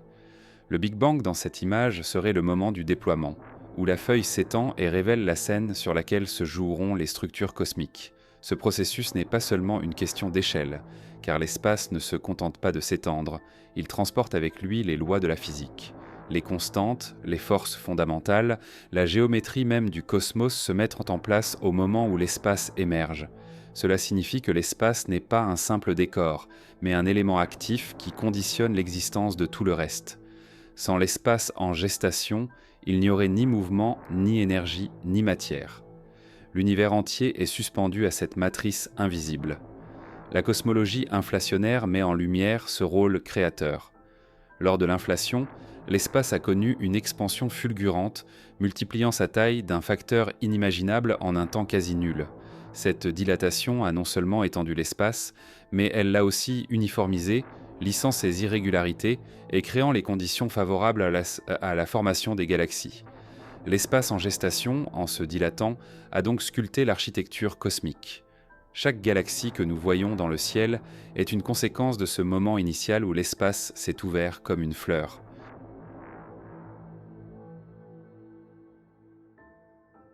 Mais cette image d'une gestation soulève des questions troublantes. Si l'espace est né, qu'est-ce qui contenait son potentiel avant cette naissance ? Peut-on parler d'un dehors de l'espace, d'une réalité où il reposait avant de s'actualiser ? Ou bien le mot « avant » perd-il tout sens dès lors que le temps et l'espace sont liés ? Certains physiciens avancent que poser ces questions, c'est confondre nos intuitions avec les réalités cosmiques. Il n'y a pas eu de dehors ni d'avant. L'espace s'est simplement mis à exister et cette existence est la condition de toute interrogation. Pourtant, cette réponse ne satisfait pas toujours. L'esprit humain cherche une origine plus profonde, un contexte qui précède. C'est pourquoi des hypothèses plus audacieuses émergent. Peut-être que notre univers est un univers enfant, né d'un trou noir dans un autre cosmos. Dans cette vision, l'espace en gestation de notre univers serait le produit d'une autre réalité, inscrite dans une hiérarchie infinie de mondes. L'espace n'aurait pas seulement été en gestation, mais il serait l'enfant d'un espace parent, lui-même issu d'une lignée cosmique. Ces spéculations révèlent à quel point la notion d'espace est insaisissable. Nous le pensons comme une évidence, mais il est en réalité une énigme. Et cette énigme a des répercussions directes sur notre existence. Car si l'espace est né, alors notre présence dans cet espace est le fruit d'une contingence radicale. Nous habitons un univers qui aurait pu ne pas exister. Chaque respiration, chaque regard porté vers le ciel est suspendu à ce mystère de l'espace en gestation. Pour donner chair à cette idée, pensons à l'expérience humaine de la naissance. Avant de venir au monde, l'enfant vit dans un espace clos, invisible, une matrice qui le contient. Puis vient le moment où cet espace se rompt, où une ouverture s'opère, donnant accès à une réalité nouvelle. L'espace en gestation du cosmos évoque quelque chose de similaire, une matrice invisible qui soudain s'ouvre, libérant la scène immense de l'univers. Ce parallèle ne doit pas être pris au pied de la lettre, mais il aide à ressentir ce que signifie une naissance cosmique. Il est frappant de constater que l'art et la poésie ont souvent pressenti cette idée. Les récits de création parlent d'une ouverture, d'un déploiement, d'un éclatement initial. Les images d'œufs cosmiques, de fleurs qui s'épanouissent, de voiles qui se déchirent, traduisent de cette intuition d'un espace en gestation. La science, avec ses équations et ses modèles, ne fait que préciser ce que l'imagination humaine avait déjà pressenti. L'univers n'est pas une donnée immuable, mais un devenir, une scène qui s'est ouverte et qui continue de s'étendre. Penser l'espace en gestation, c'est enfin accepter que ce que nous appelons vide soit en réalité plein de promesses. Même dans les régions les plus désertes du cosmos, où aucune étoile n'éclaire, l'espace reste actif, parcouru d'énergie et de lois. Il n'est jamais une absence, mais toujours une présence en tension, prête à donner naissance à de nouvelles structures. Ainsi, l'espace ne cesse de se réinventer. Son histoire n'est pas terminée. De la même manière qu'il fut en gestation au moment du Big Bang, il est peut-être encore en train de mûrir, de préparer des transformations que nous ne pouvons pas encore concevoir. Et cette idée nous conduit à une interrogation vertigineuse. Si l'espace a été en gestation, si sa naissance n'est pas unique mais un processus récurrent, que pourrait-il encore engendrer? De nouveaux mondes, de nouvelles dimensions, d'autres formes de réalité. L'espace, en son essence, pourrait être une matrice infinie, toujours enceinte de possibles. Ce que nous appelons le cosmos n'est peut-être qu'une des nombreuses expressions de cette gestation sans fin, un chapitre provisoire dans une tourne d'une histoire qui nous dépasse de toutes parts. Depuis les premières interrogations philosophiques jusqu'aux spéculations les plus récentes de la physique, une question persiste et semble même se renforcer à mesure que l'on avance. Que signifie véritablement le néant? L'idée paraît simple, presque intuitive. Nous parlons de néant comme d'une absence totale, un état où rien n'existe. Mais dès que nous tentons de l'approcher avec rigueur, cette notion se dérobe. Car comment concevoir l'absence d'absolument tout, sans matière, sans énergie, sans espace, sans temps, sans loi, sans possibilité même de perception? Le néant n'est pas seulement difficile à imaginer, il est peut-être logiquement impossible. Et pourtant, nous continuons de l'invoquer lorsque nous parlons de ce qu'il y avait avant l'univers. Les philosophes de l'Antiquité avaient en âme déjà pressenti cette difficulté. Parménide affirmait que « rien ne vient de rien », une formule qui résume l'impossibilité de penser le néant absolu. Si l'être existe, disait-il, alors il doit toujours avoir existé d'une certaine manière. Le néant ne peut donner naissance à l'être. À l'opposé, les traditions religieuses monothéistes ont affirmé l'idée radicale d'une création ex nihilo, une création à partir de rien, rendue possible par la toute-puissance d'un Dieu. Mais cette affirmation, loin de résoudre le problème, le déplace. Si Dieu a créé à partir du néant, qu'est-ce qui explique l'existence de Dieu lui-même? Cette chaîne de questions semble sans fin. La science moderne, en décrivant le Big Bang, ne fait pas disparaître le problème. Elle décrit l'évolution de l'univers à partir d'un état extrêmement dense et chaud, mais elle ne dit pas ce qu'il y avait avant, ni pourquoi l'univers a surgi. Certaines théories évoquent un vide quantique, d'autres un multivers éternel, d'autres encore un cycle d'expansion et de contraction. Mais derrière ces hypothèses, la question demeure. Pourquoi existe-t-il quelque chose plutôt que rien? Même si l'univers est issu d'une fluctuation quantique, d'où vient le champ quantique lui-même? Même si l'univers fait partie d'un multivers infini, pourquoi ce multivers existe-t-il? À chaque fois que nous croyons nous rapprocher du néant, nous découvrons qu'il est remplacé par une nouvelle forme d'être. Ce paradoxe révèle peut-être une limite de notre langage. Lorsque nous prononçons le mot « rien », nous imaginons toujours une sorte de vide, une obscurité, un espace dépourvu d'objets. Mais cela est déjà quelque chose. Un vide, même absolu, suppose un espace pour être vide. Une obscurité suppose une absence de lumière, mais donc une dimension où cette lumière pourrait exister. Le néant absolu n'a pas de lieu, pas de durée, pas de qualité. Il n'est pas une absence perceptible, mais une impossibilité conceptuelle. C'est comme tenter de voir une couleur qui n'existe pas dans le spectre visible. Notre esprit n'a pas les outils pour la représenter. Pour comprendre cette difficulté, on peut recourir à une analogie. Imaginez que vous essayiez d'effacer une feuille peinte de papier jusqu'à faire disparaître non seulement l'encre mais aussi la feuille elle-même et jusqu'au support qui la contient. Vous pouvez enlever les mots, puis la feuille, mais vous restez toujours avec un espace où elle était. Le néant, c'est comme essayer de supprimer non seulement le texte et le support, mais aussi l'idée d'un lieu où ils auraient pu se trouver. C'est une absence qui n'est pas simplement vide, mais au-delà même de la possibilité de vide. Et pourtant, cette impossibilité conceptuelle n'empêche pas la fascination. Car l'idée de néant absolu est peut-être le miroir de notre propre finitude. Nous savons que nous mourrons, que notre existence a un terme. Imaginer le néant, c'est aussi imaginer ce qui nous attend après la mort. Même si nous savons que l'univers est immense, nous projetons sur lui nos propres angoisses, nos propres intuitions existentielles. Le problème du néant n'est pas seulement une question cosmologique, il est aussi une question profondément humaine. La physique quantique, avec son idée de fluctuation permanente, semble interdire le néant absolu. Même lorsqu'il n'y a pas de particules, il reste des champs, des lois, des énergies invisibles. Le néant ne peut être stable, il est toujours habité par des virtualités. Mais cela pose un problème philosophique. Car si le néant absolu est impossible, cela signifie que quelque chose a toujours existé. Le néant serait donc une illusion, une idée qui n'a pas de correspondance réelle. Et pourtant, cette idée continue de nous hanter, comme si elle révélait une vérité plus profonde que toute observation scientifique. Heidegger, au XXe siècle, posait la question ainsi. Pourquoi y a-t-il de l'être plutôt que rien ? Pour lui, le néant n'était pas simplement une absence, mais une expérience possible de l'esprit, une confrontation à l'abîme de l'existence. Sartre, de son côté, affirmait que le néant se loge au cœur de la conscience humaine. Lorsque nous disons « ceci n'est pas », nous introduisons du néant dans le monde. Ainsi, le néant n'est peut-être pas une réalité extérieure, mais une dimension de notre pensée, un produit de notre capacité à nier, à imaginer ce qui n'est pas. Dans cette perspective, le problème du néant pourrait être insoluble parce qu'il repose sur une illusion. Nous cherchons à concevoir une absence qui n'existe pas en dehors de notre esprit. Le néant absolu ne serait pas une réalité cosmique, mais un concept limite, une projection de notre langage. Ce que nous appelons « rien » n'existe jamais en soi. Il n'y a toujours que de l'être sous des formes changeantes, parfois imperceptibles. Mais si tel était le cas, alors une autre question surgit. Pourquoi l'être a-t-il cette forme particulière et non une autre ? Pourquoi cet univers, avec ses lois, ses constantes, ses structures, et non un autre ou une infinité d'autres ? Dire que le néant absolu est impossible ne résout pas le problème. Cela nous ramène à une interrogation encore plus vertigineuse. Pourquoi l'être est-il ce qu'il est ?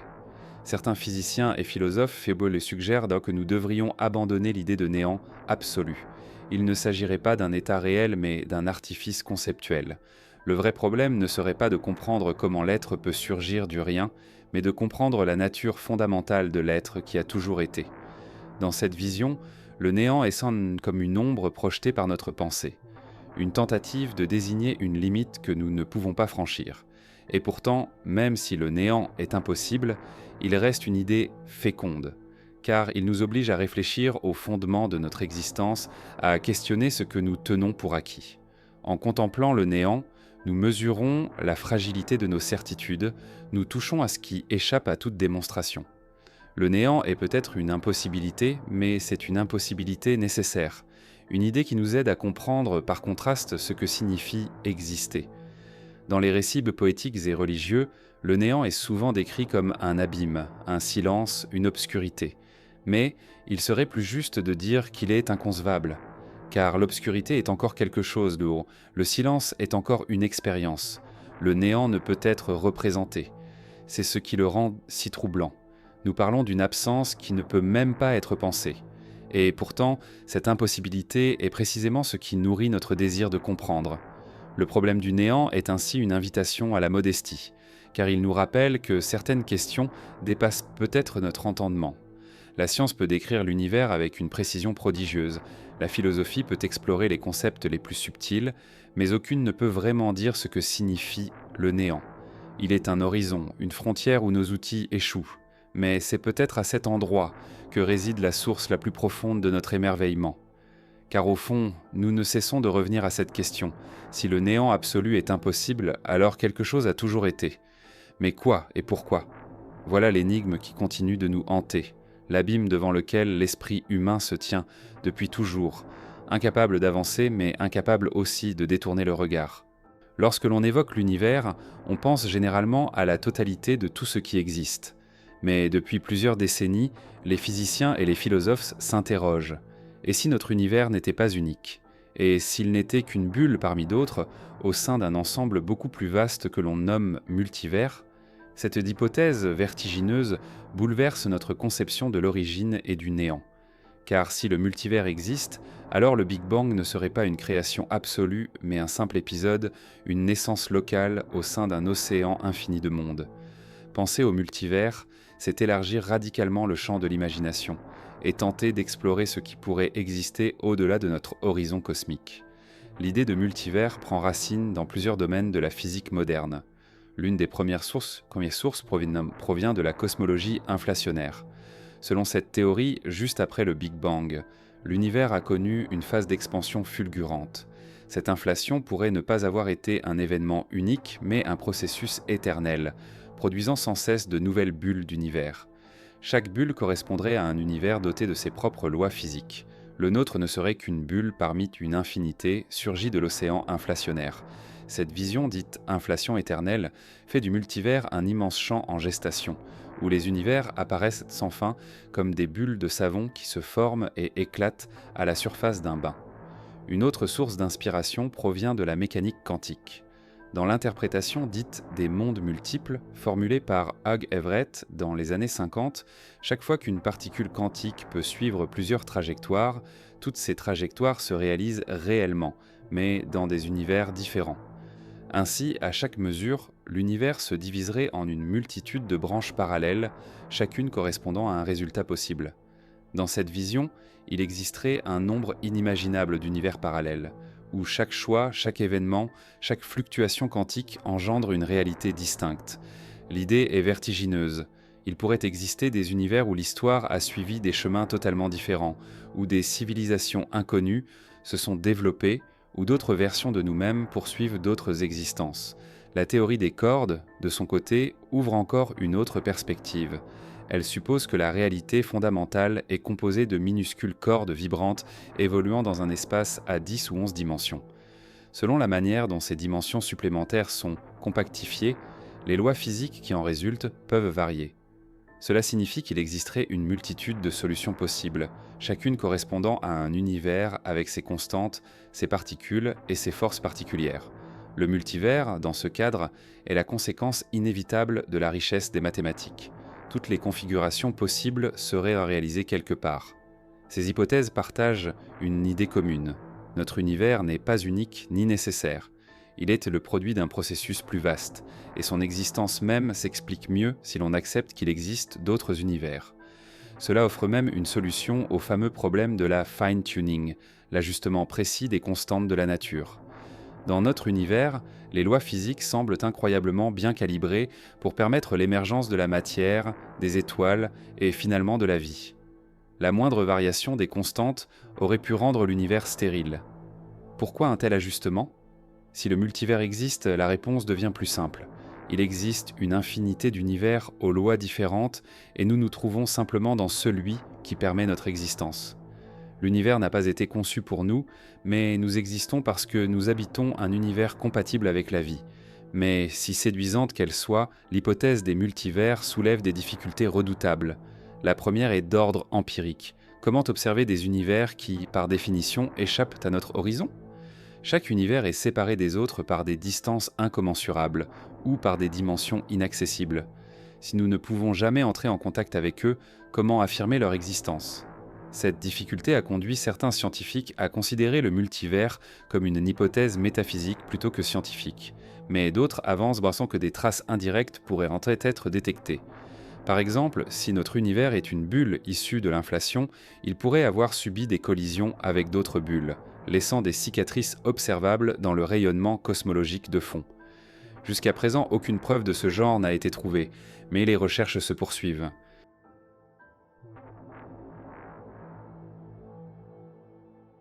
La seconde difficulté est philosophique. Si chaque possibilité est réalisée quelque part, si tous les univers existent, alors que signifie encore le hasard ? Que signifie le choix ? Dans un multivers infini, chaque événement imaginable existe dans une branche ou dans une bulle.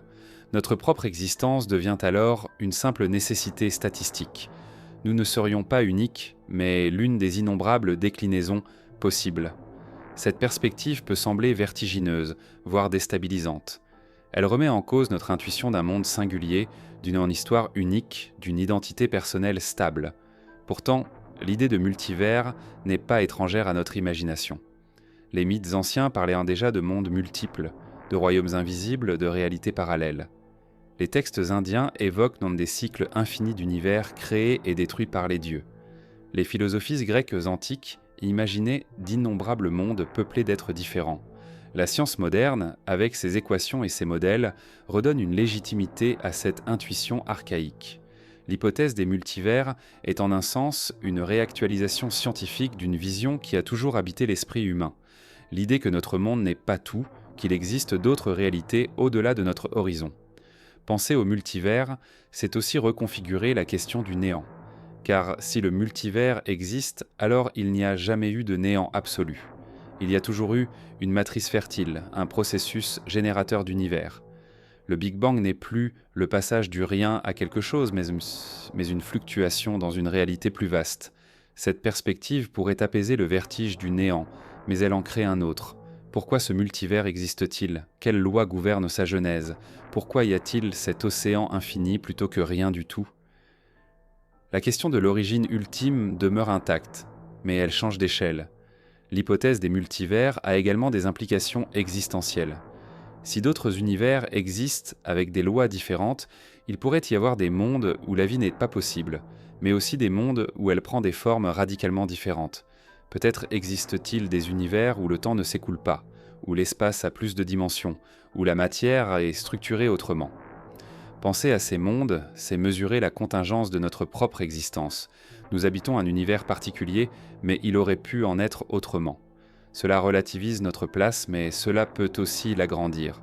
Nous faisons partie d'une immensité qui dépasse de loin tout ce que nous pouvions concevoir. On peut même pousser cette réflexion jusqu'à notre propre identité. Si la mécanique quantique engendre une multitude de mondes parallèles, alors il existerait d'autres versions de nous-mêmes, vivant des vies différentes, ayant pris d'autres décisions. Cette idée soulève des interrogations vertigineuses. Sommes-nous définis par cette version-ci de nous-mêmes, ou faisons-nous partie d'un ensemble infini de déclinaisons? L'individualité que nous percevons comme absolue pourrait n'être qu'une apparence locale dans une infinité de possibles. Et pourtant, malgré toutes ces spéculations, une chose demeure. Nous ne connaissons qu'un seul univers, le nôtre. C'est lui que nous observons, c'est lui qui abrite notre existence. Le multivers est une hypothèse fascinante, mais il reste au-delà de notre expérience directe. Peut-être ne sera-t-il jamais prouvé. Peut-être restera-t-il une idée, une manière de penser l'origine et le néant, sans jamais pouvoir être confirmé par l'observation. Mais même en tant qu'hypothèse, il joue un rôle essentiel. Il élargit notre horizon, il nous empêche de croire que notre monde est le tout, il nous invite à imaginer que la réalité est plus vaste, plus riche, plus mystérieuse que ce que nous voyons. Ainsi, l'hypothèse des multivers n'apporte pas une réponse définitive, mais elle transforme la question. Elle nous fait passer de l'angoisse du néant à la contemplation d'un excès d'être, d'une profusion de mondes possibles. Elle ouvre un abîme d'interrogations, mais aussi un espace d'émerveillement. Car si notre univers est une bulle dans un océan infini, alors chaque étoile que nous contemplons, chaque instant de notre vie, est une singularité précieuse dans une immensité sans bornes.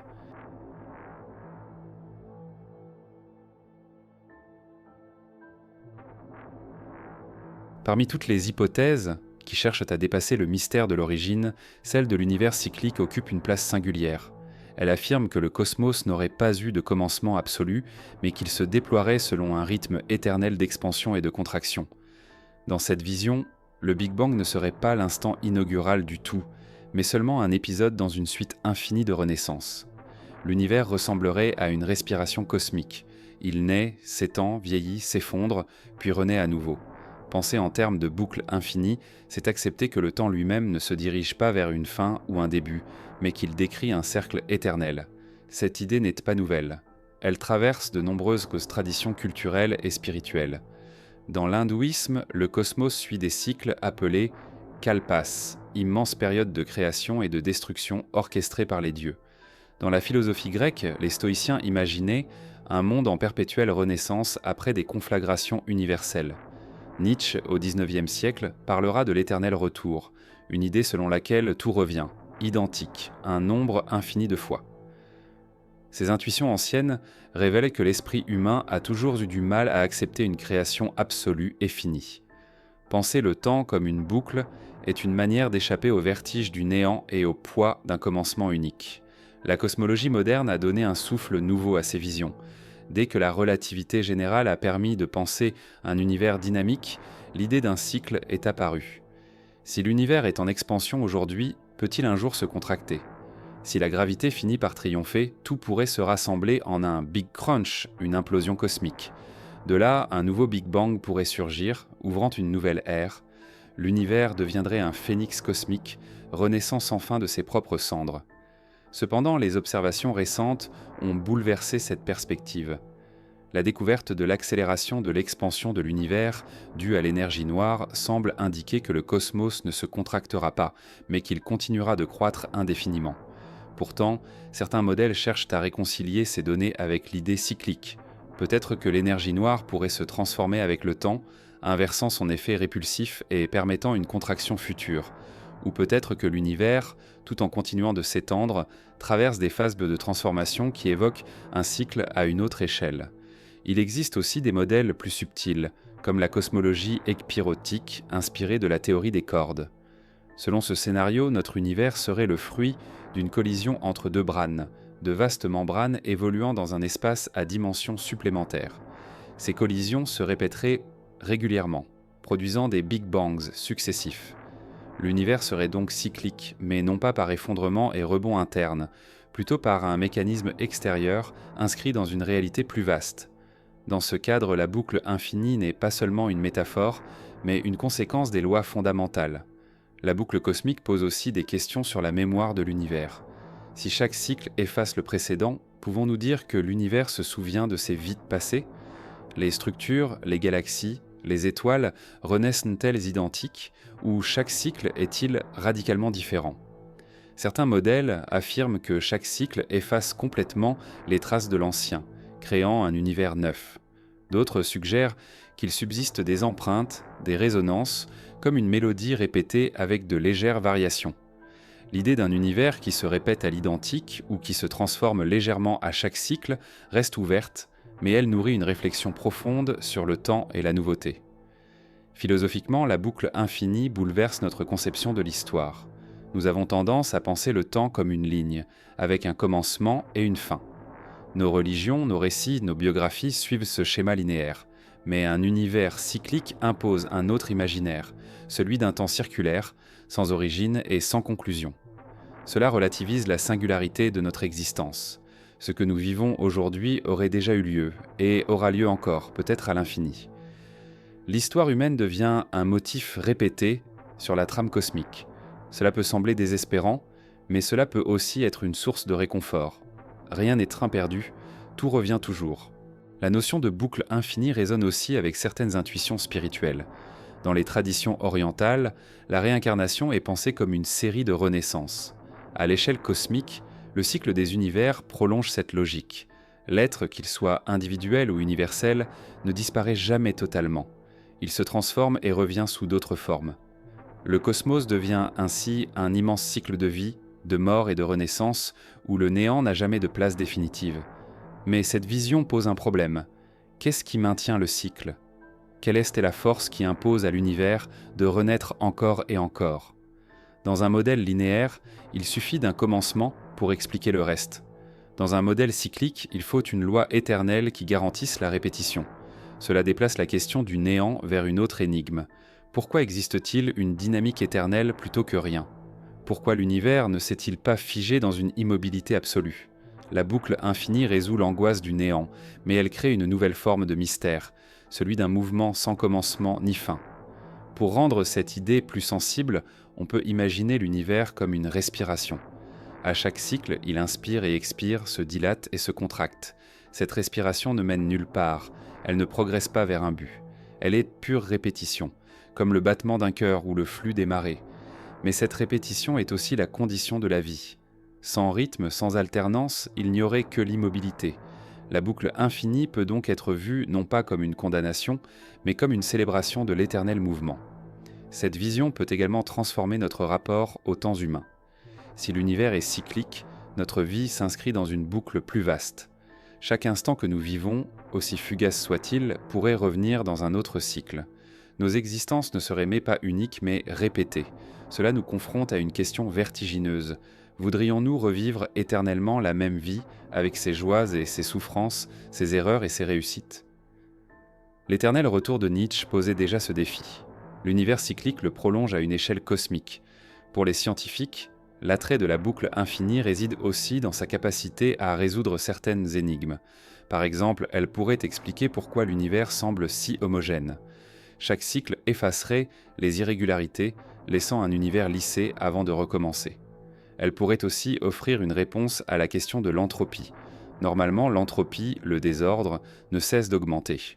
Mais dans un univers cyclique, chaque contraction pourrait réinitialiser le compteur, permettant une nouvelle expansion ordonnée. Cela évite que l'univers se perde dans une mort thermique définitive, mais ces solutions ne sont pas encore confirmées. Elles restent des hypothèses appuyées par des équations mais difficiles à tester. Pourtant, elles ouvrent une voie fascinante, celle d'un cosmos qui ne connaît ni début ni fin, mais seulement un rythme éternel. Cette perspective transforme le problème de l'origine. Au lieu de demander ce qu'il y avait avant le Big Bang, on se demande plutôt quel cycle a précédé le nôtre et quel cycle suivra. Le néant absolu disparaît de l'équation, remplacé par une éternité de transformation. Il est possible que nous ne puissions jamais savoir si l'univers est vraiment cyclique, mais l'idée elle-même a une force poétique et philosophique immense. Elle nous invite à penser le temps autrement, à concevoir l'histoire non comme une flèche mais comme une roue. Elle nous apprend que la nouveauté et la répétition peuvent coexister, que chaque instant est à la fois unique et éternel. Et peut-être est-ce là le sens profond de la boucle infinie, nous rappeler que l'univers est un mouvement sans cesse recommencé, une danse qui ne cesse de tourner et dans laquelle nous sommes pris, à chaque instant, sans jamais en connaître la fin. Lorsque nous évoquons l'univers, nous parlons presque toujours de ses lois. La gravité qui attire les corps, l'électromagnétisme qui fait vibrer la lumière, la mécanique quantique qui régit le monde microscopique, la relativité qui décrit le cosmos à grande échelle. Ces lois nous paraissent immuables, comme les règles fondamentales d'un jeu que l'univers suivrait depuis son commencement. Mais une question plus profonde se glisse derrière cette évidence. Si ces lois régissent l'univers, qu'en est-il avant leur existence ? Peut-on concevoir un « avant les lois » ou bien les lois de la nature sont-elles elles-mêmes éternelles, inscrites d'une manière mystérieuse dans le tissu de la réalité, même avant l'apparition du temps et de l'espace ? Cette interrogation nous place à la frontière entre science et métaphysique, car dans notre expérience quotidienne, nous ne rencontrons jamais une réalité sans loi.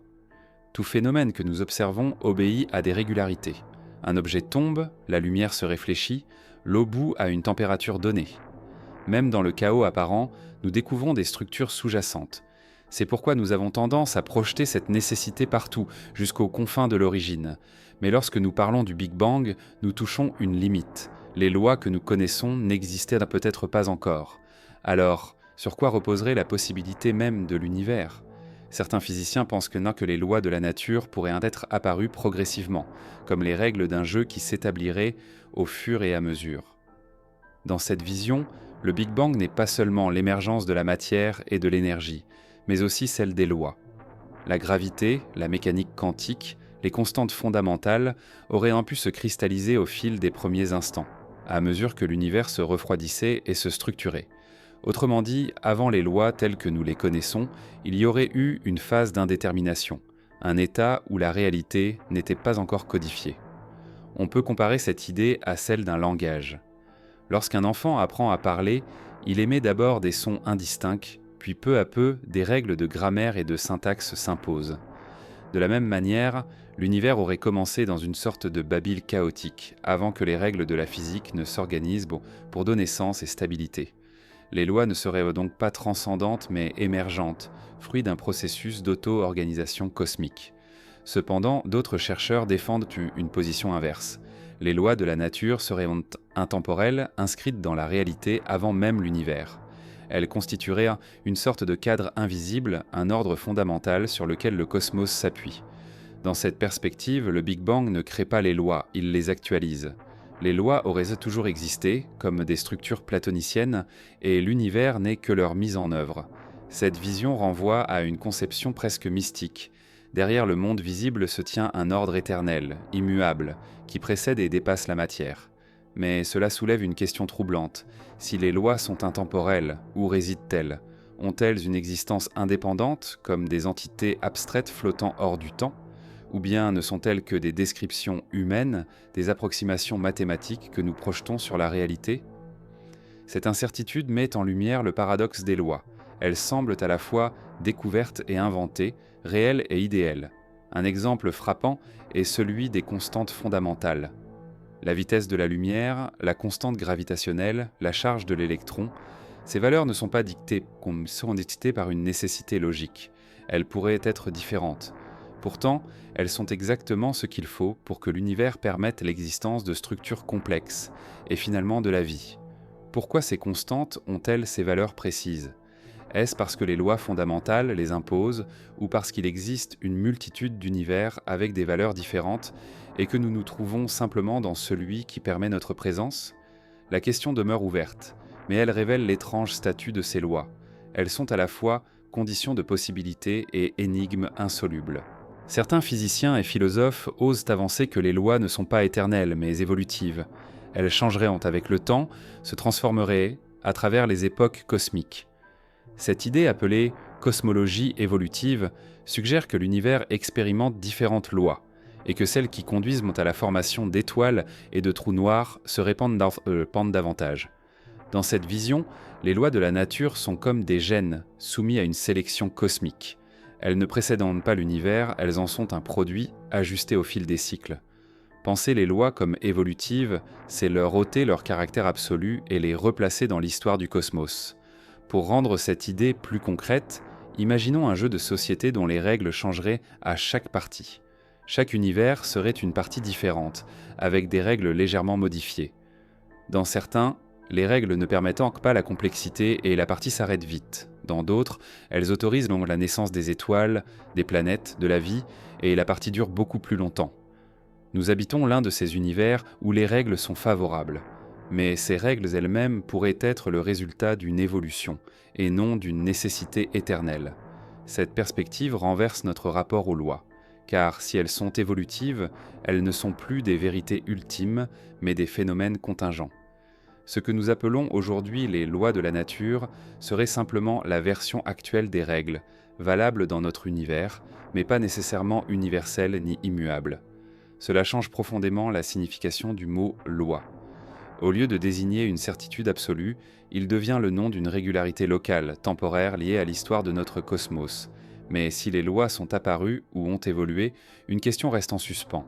Qu'est-ce qui permet leur apparition ? Existe-t-il un cadre encore plus fondamental, une métaloi qui régit la naissance des lois elles-mêmes ? Ou bien devons-nous accepter qu'il n'y a pas de fondement ultime, seulement une série d'émergences successives sans origine définitive ? C'est là que la pensée rencontre ses limites, car nous cherchons toujours un socle, une stabilité, une explication finale. Mais peut-être que la réalité est, par essence sans fondement ultime, une création perpétuelle sans cause première. Cette idée peut sembler déstabilisante, mais elle ouvre aussi une nouvelle forme de réflexion. Si les lois sont apparues, alors elles ne sont pas données une fois pour toutes. Cela signifie que notre compréhension de l'univers n'est jamais close. Ce que nous appelons aujourd'hui la gravité ou la mécanique quantique pourrait être réinterprété demain, dans un cadre plus large. Les lois que nous découvrons ne sont que des fenêtres sur un ordre plus vaste qui se dévoile par fragments. Il est frappant de constater que cette question des lois rejoint des intuitions anciennes. Platon parlait d'un monde, des idées, immuables, dont le monde sensible n'est qu'une copie imparfaite. Les traditions religieuses évoquent un ordre divin qui précède la création. La science moderne, en cherchant à formuler des équations universelles, prolonge cette quête, mais en même temps, elle nous montre que les lois elles-mêmes pourraient être contingentes, qu'elles ne sont pas l'ultime vérité, mais une étape. Ainsi, la réflexion contemporaine rejoint paradoxalement les méditations les plus anciennes. Derrière le monde visible se cache un ordre mystérieux, mais cet ordre pourrait lui-même être en devenir.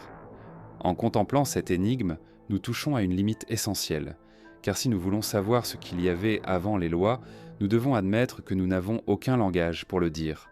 Nos outils intellectuels reposent sur les lois que nous connaissons. Les dépasser, c'est entrer dans une obscurité où nos concepts se dissolvent. Pourtant, c'est précisément cette obscurité qui nourrit notre quête, car elle nous rappelle que les lois ne sont pas seulement des réponses, mais aussi des questions. Elles sont à la fois ce qui rend l'univers intelligible et ce qui nous confronte à l'inconnu. Ainsi, penser les lois avant les lois, c'est accepter de se tenir au seuil d'un mystère. C'est envisager que l'univers repose sur un ordre que nous ne pouvons pas encore saisir, ou peut-être sur aucun ordre stable. C'est admettre que nos certitudes les plus profondes sont elles-mêmes fragiles, contingentes, provisoires. Mais c'est aussi reconnaître que cette fragilité est la source même de notre émerveillement. Car si les lois avaient été données une fois pour toutes, il n'y aurait plus rien à chercher. Mais leur énigme, leur possible évolution, leur apparition mystérieuse avant même l'univers, nous invite à poursuivre indéfiniment notre quête. Lorsque nous tentons de parler de ce qu'il y avait avant l'univers, nous découvrons rapidement que notre langage se heurte à ses propres frontières. Les mots que nous utilisons sont forgés par l'expérience quotidienne. Nous parlons de vide, de néant, de temps, d'espace parce que nous les vivons à notre échelle. Mais dès que nous voulons appliquer ces termes au moment qui précède le Big Bang, ils se retournent contre nous, comme s'ils perdaient leur sens. Le langage qui nous sert d'outil pour comprendre le monde devient un piège qui enferme notre pensée dans des catégories inadaptées. Le mot « avant », par exemple, est déjà problématique. Il suppose une chronologie, un temps qui s'écoule. Mais si le temps lui-même est né avec le Big Bang, comment parler d'un avant ? Le simple fait de poser la question implique une contradiction. De même, le mot « néant » suggère une absence perceptible, une sorte de vide que l'on peut imaginer. Mais le néant absolu, sans espace ni durée, est inconcevable. Nous continuons pourtant de l'évoquer, faute de mieux, prisonniers d'un vocabulaire qui n'a pas été conçu pour penser l'impensable. Cette limite n'est pas seulement une contrainte linguistique, elle révèle une contrainte cognitive. Nos cerveaux ont évolué pour survivre dans un monde où le temps s'écoule, où les objets ont une forme et un lieu. Nous sommes adaptés à mesurer des durées, à distinguer des causes et des effets, à nommer des choses visibles. Imaginer l'absence totale d'espace ou de temps dépasse nos facultés intuitives. Le langage, reflet de cette expérience humaine, est donc inapte à exprimer ce qui excède notre horizon sensoriel. Nous sommes comme des poissons, essayant de décrire la sécheresse. Nous manquons des concepts même pour le faire. Les philosophes se sont souvent confrontés à cette difficulté. Kant affirmait que le temps et l'espace ne sont pas des réalités en soi, mais des formes de notre intuition. Autrement dit, nous ne pouvons penser qu'à travers eux. Vouloir concevoir une réalité sans espace ni temps, c'est vouloir sortir de notre condition de pensée. Wittgenstein, de son côté, disait « Ce dont on ne peut parler, il faut le taire. La limite du langage est aussi la limite de la pensée communicable. Mais se taire n'abolit pas la question. Elle continue de nous habiter comme une énigme silencieuse. La science, elle aussi, utilise un langage, celui des mathématiques. Les équations semblent plus adaptées que les mots ordinaires pour décrire ce qui échappe à l'intuition. Grâce à elles, nous avons pu explorer des réalités invisibles comme les trous noirs, les particules subatomiques ou les dimensions supplémentaires. Pourtant, même les mathématiques ont leurs limites. Les singularités du Big Bang, par exemple, sont des points où nos équations s'effondrent. Les résultats deviennent infinis, absurdes, c'est comme si la réalité se dérobait sous le filet du langage mathématique. Là encore, nous découvrons une frontière. Ce que nous pouvons dire ne recouvre pas forcément ce qui est. Mais le langage ne se limite pas aux mots et aux équations. Il existe aussi le langage symbolique, métaphorique, poétique. Les mythes anciens parlaient un peu d'océans primordiaux, de chaos, d'œufs cosmiques. Ces images ne sont pas des descriptions scientifiques, mais elles expriment quelque chose que les mots rationnels ne parviennent pas à saisir. Peut-être que le langage poétique est mieux armé que le langage scientifique pour évoquer l'avant du temps. Car il ne prétend pas dire ce qui est, il suggère, il ouvre un espace de résonance. Les métaphores sont comme des passerelles entre le connu et l'inconnu. On peut alors se demander, est-ce le monde qui dépasse notre langage ou notre langage qui enferme le monde ? Il est possible que la réalité n'ait pas besoin d'être dite pour être. L'univers a existé bien avant que des mots ne viennent le nommer. Mais notre quête humaine de compréhension passe inévitablement par le langage. Nous ne pouvons pas penser sans mots ou sans symboles. C'est à travers eux que nous construisons des images du monde, même si elles sont imparfaites.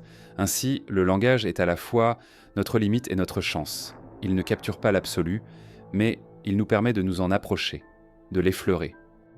Les mystiques de différentes traditions l'ont compris.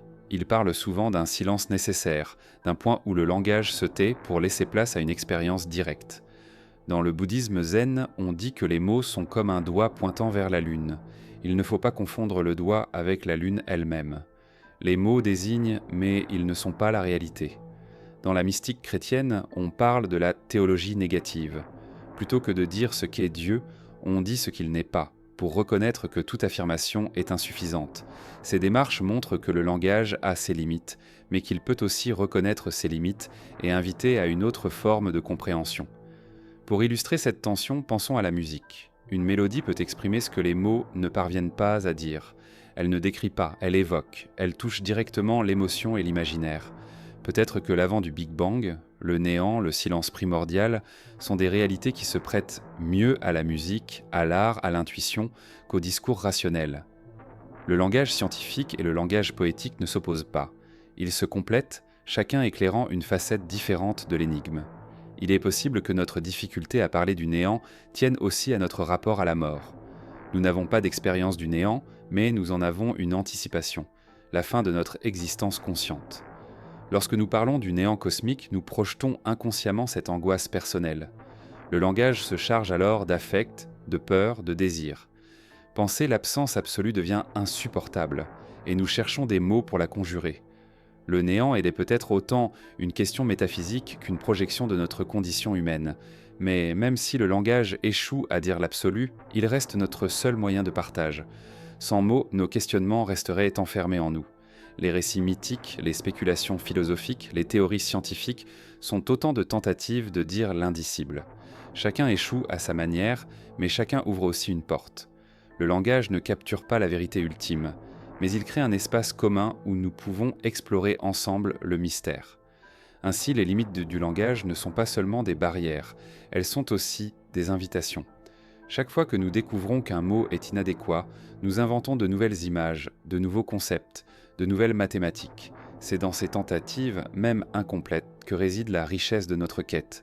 Penser l'avant de l'univers, le néant, le silence primordial, ce n'est pas seulement chercher une réponse, c'est aussi élargir notre langage, explorer les frontières de notre pensée. Et peut-être est-ce là la leçon la plus profonde. L'univers n'a pas besoin de nos mots pour exister, mais nous avons besoin de mots pour le penser. Le langage est notre miroir, imparfait mais précieux, tendu vers une réalité qui le dépasse. À travers lui, nous avançons pas à pas dans l'obscurité, éclairant de petites zones tout en sachant que l'immensité nous échappe. Mais c'est précisément cette tension entre ce que nous pouvons dire et ce qui reste indicible qui nourrit notre émerveillement et notre désir de comprendre. Depuis les premières civilisations, l'humanité a cherché dans le sacré une réponse au mystère de ses origines. Lorsque les instruments scientifiques n'existaient pas encore, lorsque les équations n'étaient pas tracées et que l'univers semblait une énigme impénétrable, les récits religieux ont offert des images puissantes pour penser ce qui échappait à la raison. Ils n'étaient pas de simples explications, mais des visions du monde, des trames de sens où la vie humaine, la mort et le cosmos se rejoignaient dans une même cohérence. La question de ce qu'il y avait avant l'univers, de ce qu'est le néant, n'a jamais cessé de traverser les traditions spirituelles. Chacune y a répondu à sa manière, avec ses symboles, ses mythes, ses doctrines, révélant autant la diversité des cultures que l'universalité de l'interrogation. Dans la tradition judéo-chrétienne, la création ex nihilo occupe une place centrale. Le livre de la Genèse s'ouvre sur une affirmation radicale. Dieu créa le ciel et la terre. Mais ce geste créateur n'est pas façonné à partir d'une matière préexistante, il est acte pur, décision divine.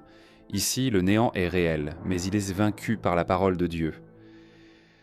Anacheta, que la lumière soit, et la lumière fut. Le néant est silence, mais le Verbe créateur rompt ce silence et fait advenir l'être. Ce récit fonde une vision du monde où l'univers n'est pas éternel mais contingent, dépendant d'une volonté transcendante. La création ex nihilo est devenue l'un des piliers de la théologie chrétienne, différenciant cette tradition de bien des mythes antiques où l'univers naît d'un chaos primordial ou d'une substance éternelle. Dans l'islam, la même idée se retrouve. Le Coran insiste sur le fait que Dieu est l'origine de toute chose, qu'il dit « soit » et la chose est. Le néant n'a pas de pouvoir en soi, il est soumis à la volonté divine. Dieu seul est éternel et c'est lui qui donne l'existence à ce qui n'était pas. Ici encore, le langage du néant se transforme en affirmation d'un être absolu qui domine l'absence. La voie religieuse n'abolit pas la question du néant, mais elle l'encadre dans une relation de dépendance à un créateur. D'autres traditions ont choisi une autre voie. Dans l'hindouisme, l'univers n'est pas créé une fois pour toutes, mais il est rythmé par des cycles immenses de création et de destruction. Chaque cycle, appelé kalpa, s'étend sur des milliards d'années.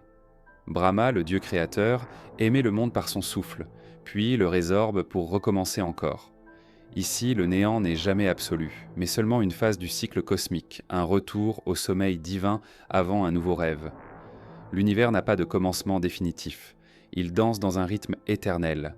Cette vision efface l'angoisse du néant absolu et la remplace par une alternance perpétuelle de manifestation et de dissolution. Le bouddhisme, de son côté, refuse de poser la question en termes de création. Le monde n'a pas d'origine absolue, il n'a pas besoin d'un commencement.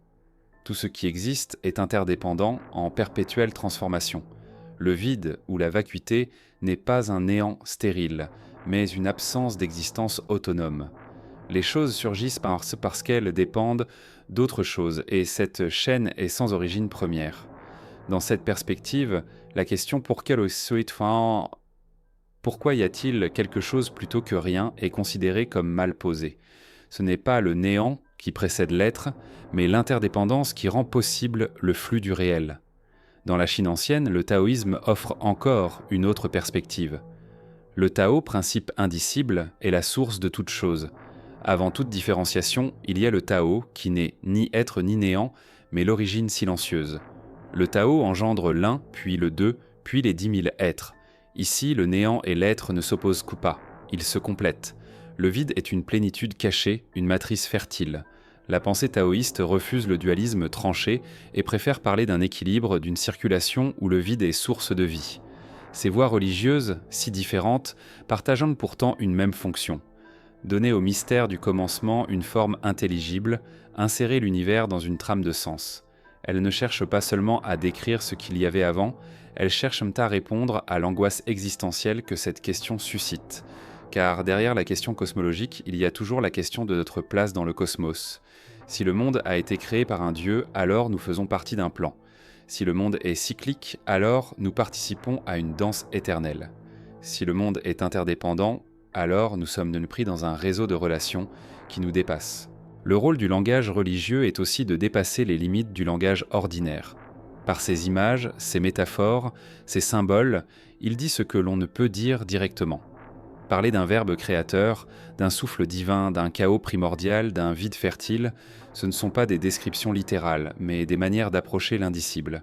Ces images sont des médiations, des ponts entre le mystère et l'esprit humain. Elles ne sont pas des réponses définitives, mais des chemins. La rencontre entre religion et science a souvent été marquée par des tensions sur cette question de l'origine. Certains y voient une opposition irréductible. La science décrit un Big Bang, la religion parle de création. Mais il est possible de voir une continuité. La science décrit le comment, la religion interroge le pourquoi. La science cherche les mécanismes, la religion offre des récits de sens. Ces deux voies ne disent pas la même chose, mais elles répondent à une même inquiétude. D'où vient le monde et pourquoi existe-t-il ? En réalité, les récits religieux continuent de nous parler non parce qu'ils nous donnent des explications scientifiques, mais parce qu'ils nous donnent des images puissantes de l'origine. Même si nous savons que la Genèse n'est pas une description cosmologique, l'idée d'une parole qui fait surgir la lumière reste une métaphore saisissante. Même si nous savons que les cycles hindous ne correspondent pas à des mesures physiques, l'idée d'un univers respirant garde une force poétique immense. Ces voix ne doivent pas être lues comme des concurrents de la science, mais comme des échos d'une intuition plus profonde, celle que le mystère de l'origine est aussi un mystère de sens. On pourrait dire que la voix des religions est une voix de résonance. Elle ne prétend pas résoudre l'énigme du néant, elle la transforme en récit, en mythe, en rite. Elle fait de l'angoisse une histoire, de l'inconcevable une métaphore. Elle inscrit l'origine dans une narration où l'homme trouve sa place. Car ce n'est pas seulement l'univers qui naît dans ces récits, c'est aussi l'humanité qui se comprend comme faisant partie d'un tout. Dans ce sens, les religions ne s'opposant pas aux sciences, elles parlent un autre langage. Elles rappellent en ça que la question de l'origine n'est pas seulement une question physique, mais aussi une question existentielle. Savoir ce qu'il y avait avant le Big Bang est une curiosité intellectuelle, mais savoir pourquoi nous sommes là, quel est le sens de notre existence dans cet univers, est une quête vitale. La voie des religions s'adresse à cette dimension, en donnant au mystère non pas une réponse, mais une profondeur. Ainsi, les traditions spirituelles nous montrent que le néant n'est jamais pensé comme une simple absence. Il est toujours transformé en matrice, en silence fécond, en abîme porteur. Le néant absolu, stérile et sans issue n'existe pas dans les récits religieux. Ce que nous appelons néant est toujours déjà un commencement. Et peut-être est-ce là la leçon qu'elles transmettent. Le rien est toujours plein de possibles. L'absence est toujours promesse d'une naissance. Lorsque les religions ont proposé des récits pour donner sens au commencement, les mathématiques ont suivi un chemin différent. Elles ont cherché à décrire l'univers à travers des structures abstraites, indépendantes de tout langage symbolique. Les mathématiques ne racontent pas d'histoire, elles posent des équations, des relations, des invariants. Et pourtant, à leur manière, elles participent à la même quête, comprendre comment quelque chose peut émerger de rien. Depuis des siècles, elles se sont imposées comme le langage privilégié pour approcher le réel, non pas en termes de récit, mais en termes de forme, de proportion et de nombre. Mais quand elles affrontent le néant, elles révèlent elles aussi leurs limites et leur puissance paradoxale. On pourrait commencer par le zéro, symbole fondateur du vide dans les mathématiques. Il n'existait pas dans les premiers systèmes numériques, et il fallut des siècles pour qu'il soit reconnu comme un nombre à part entière. En Inde, il fut d'abord un simple repère pour indiquer une absence de valeur dans une position donnée, avant de devenir un concept autonome. Le zéro n'est pas seulement une notation pratique, il est la formalisation de l'absence. Grâce à lui, nous pouvons écrire et calculer avec le néant comme s'il était une quantité.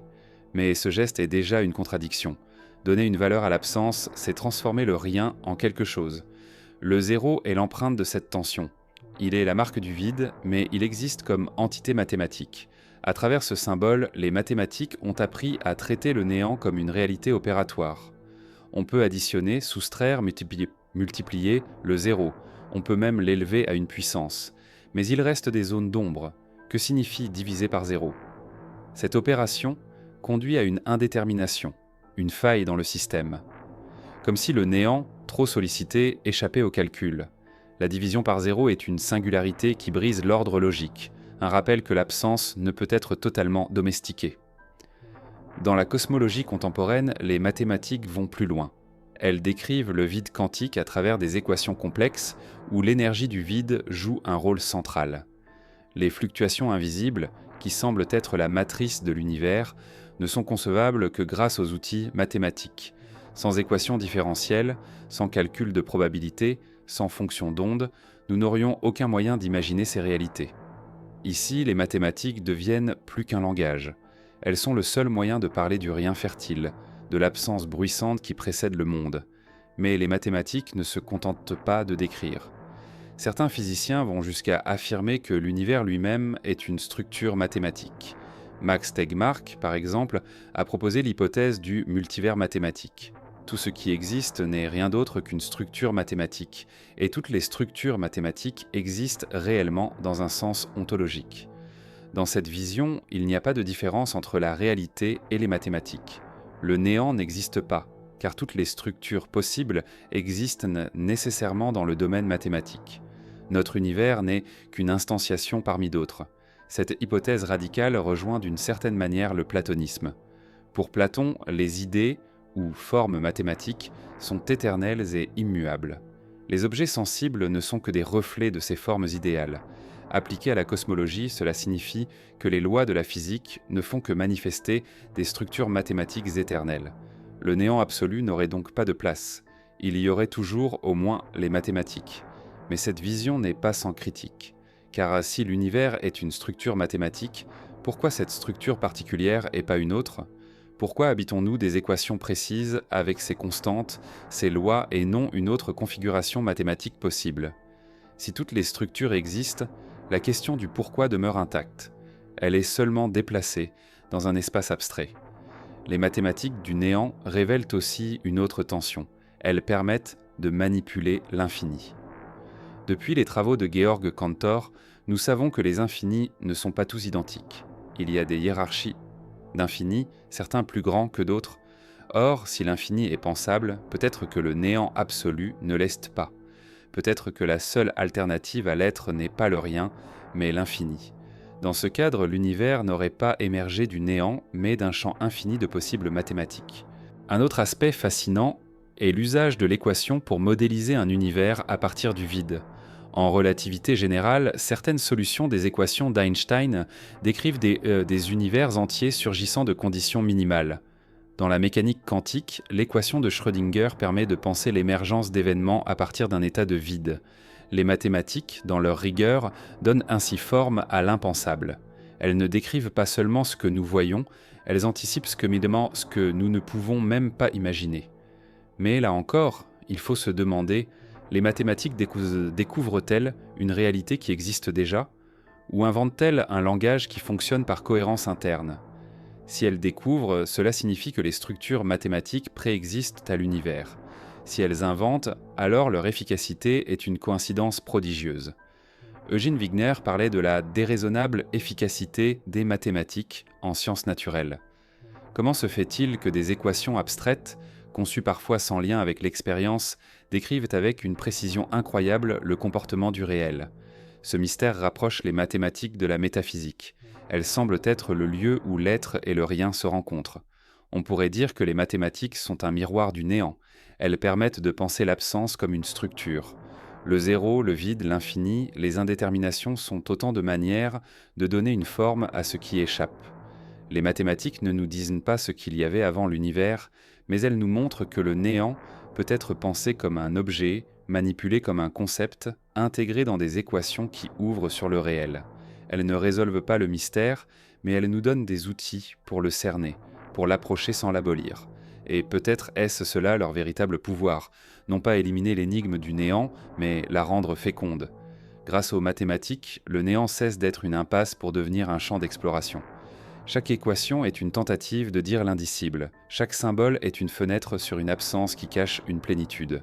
Les mathématiques du néant nous rappellent que ce que nous appelons « rien » peut être le lieu même de la création, et que derrière nos équations se cache toujours la même question. Pourquoi ces nombres ? Pourquoi ces lois ? Pourquoi cette réalité ? Parmi toutes les forces fondamentales de la nature, la gravité occupe une place singulière. Elle est à la fois la plus familière et la plus mystérieuse. Nous la ressentons chaque jour dans le poids de nos corps, dans la chute des objets, dans la ronde des planètes autour du Soleil. Et pourtant, derrière cette expérience banale se cache une énigme qui touche directement au problème de l'origine, car la gravité n'est pas seulement une force qui agit dans l'univers, elle pourrait être la clé pour comprendre comment l'univers a émergé du rien, ou du moins d'un état où aucune structure n'existait encore. La gravité, telle que Newton l'avait décrite, semblait simple, une force d'attraction entre deux masses, proportionnelle à leur produit et inversement proportionnelle au carré de leur distance. Mais avec Einstein, au début du XXe siècle, la gravité a changé de nature. Elle n'est plus une force, mais la manifestation de la courbure de l'espace-temps. La matière et l'énergie déforment le tissu de l'espace, et cette courbure dicte le mouvement des corps. Cette idée, aussi élégante que révolutionnaire, transforme notre vision. L'espace n'est pas un décor, il est un acteur, et la gravité est son langage. Or, cette conception a une conséquence vertigineuse. Si l'espace-temps peut être courbé, alors il peut aussi être né, s'être dilaté, s'être transformé. La gravité devient inséparable de la genèse cosmique. Penser le Big Bang sans gravité est impossible, car c'est précisément la dynamique de l'espace-temps qui définit cet événement.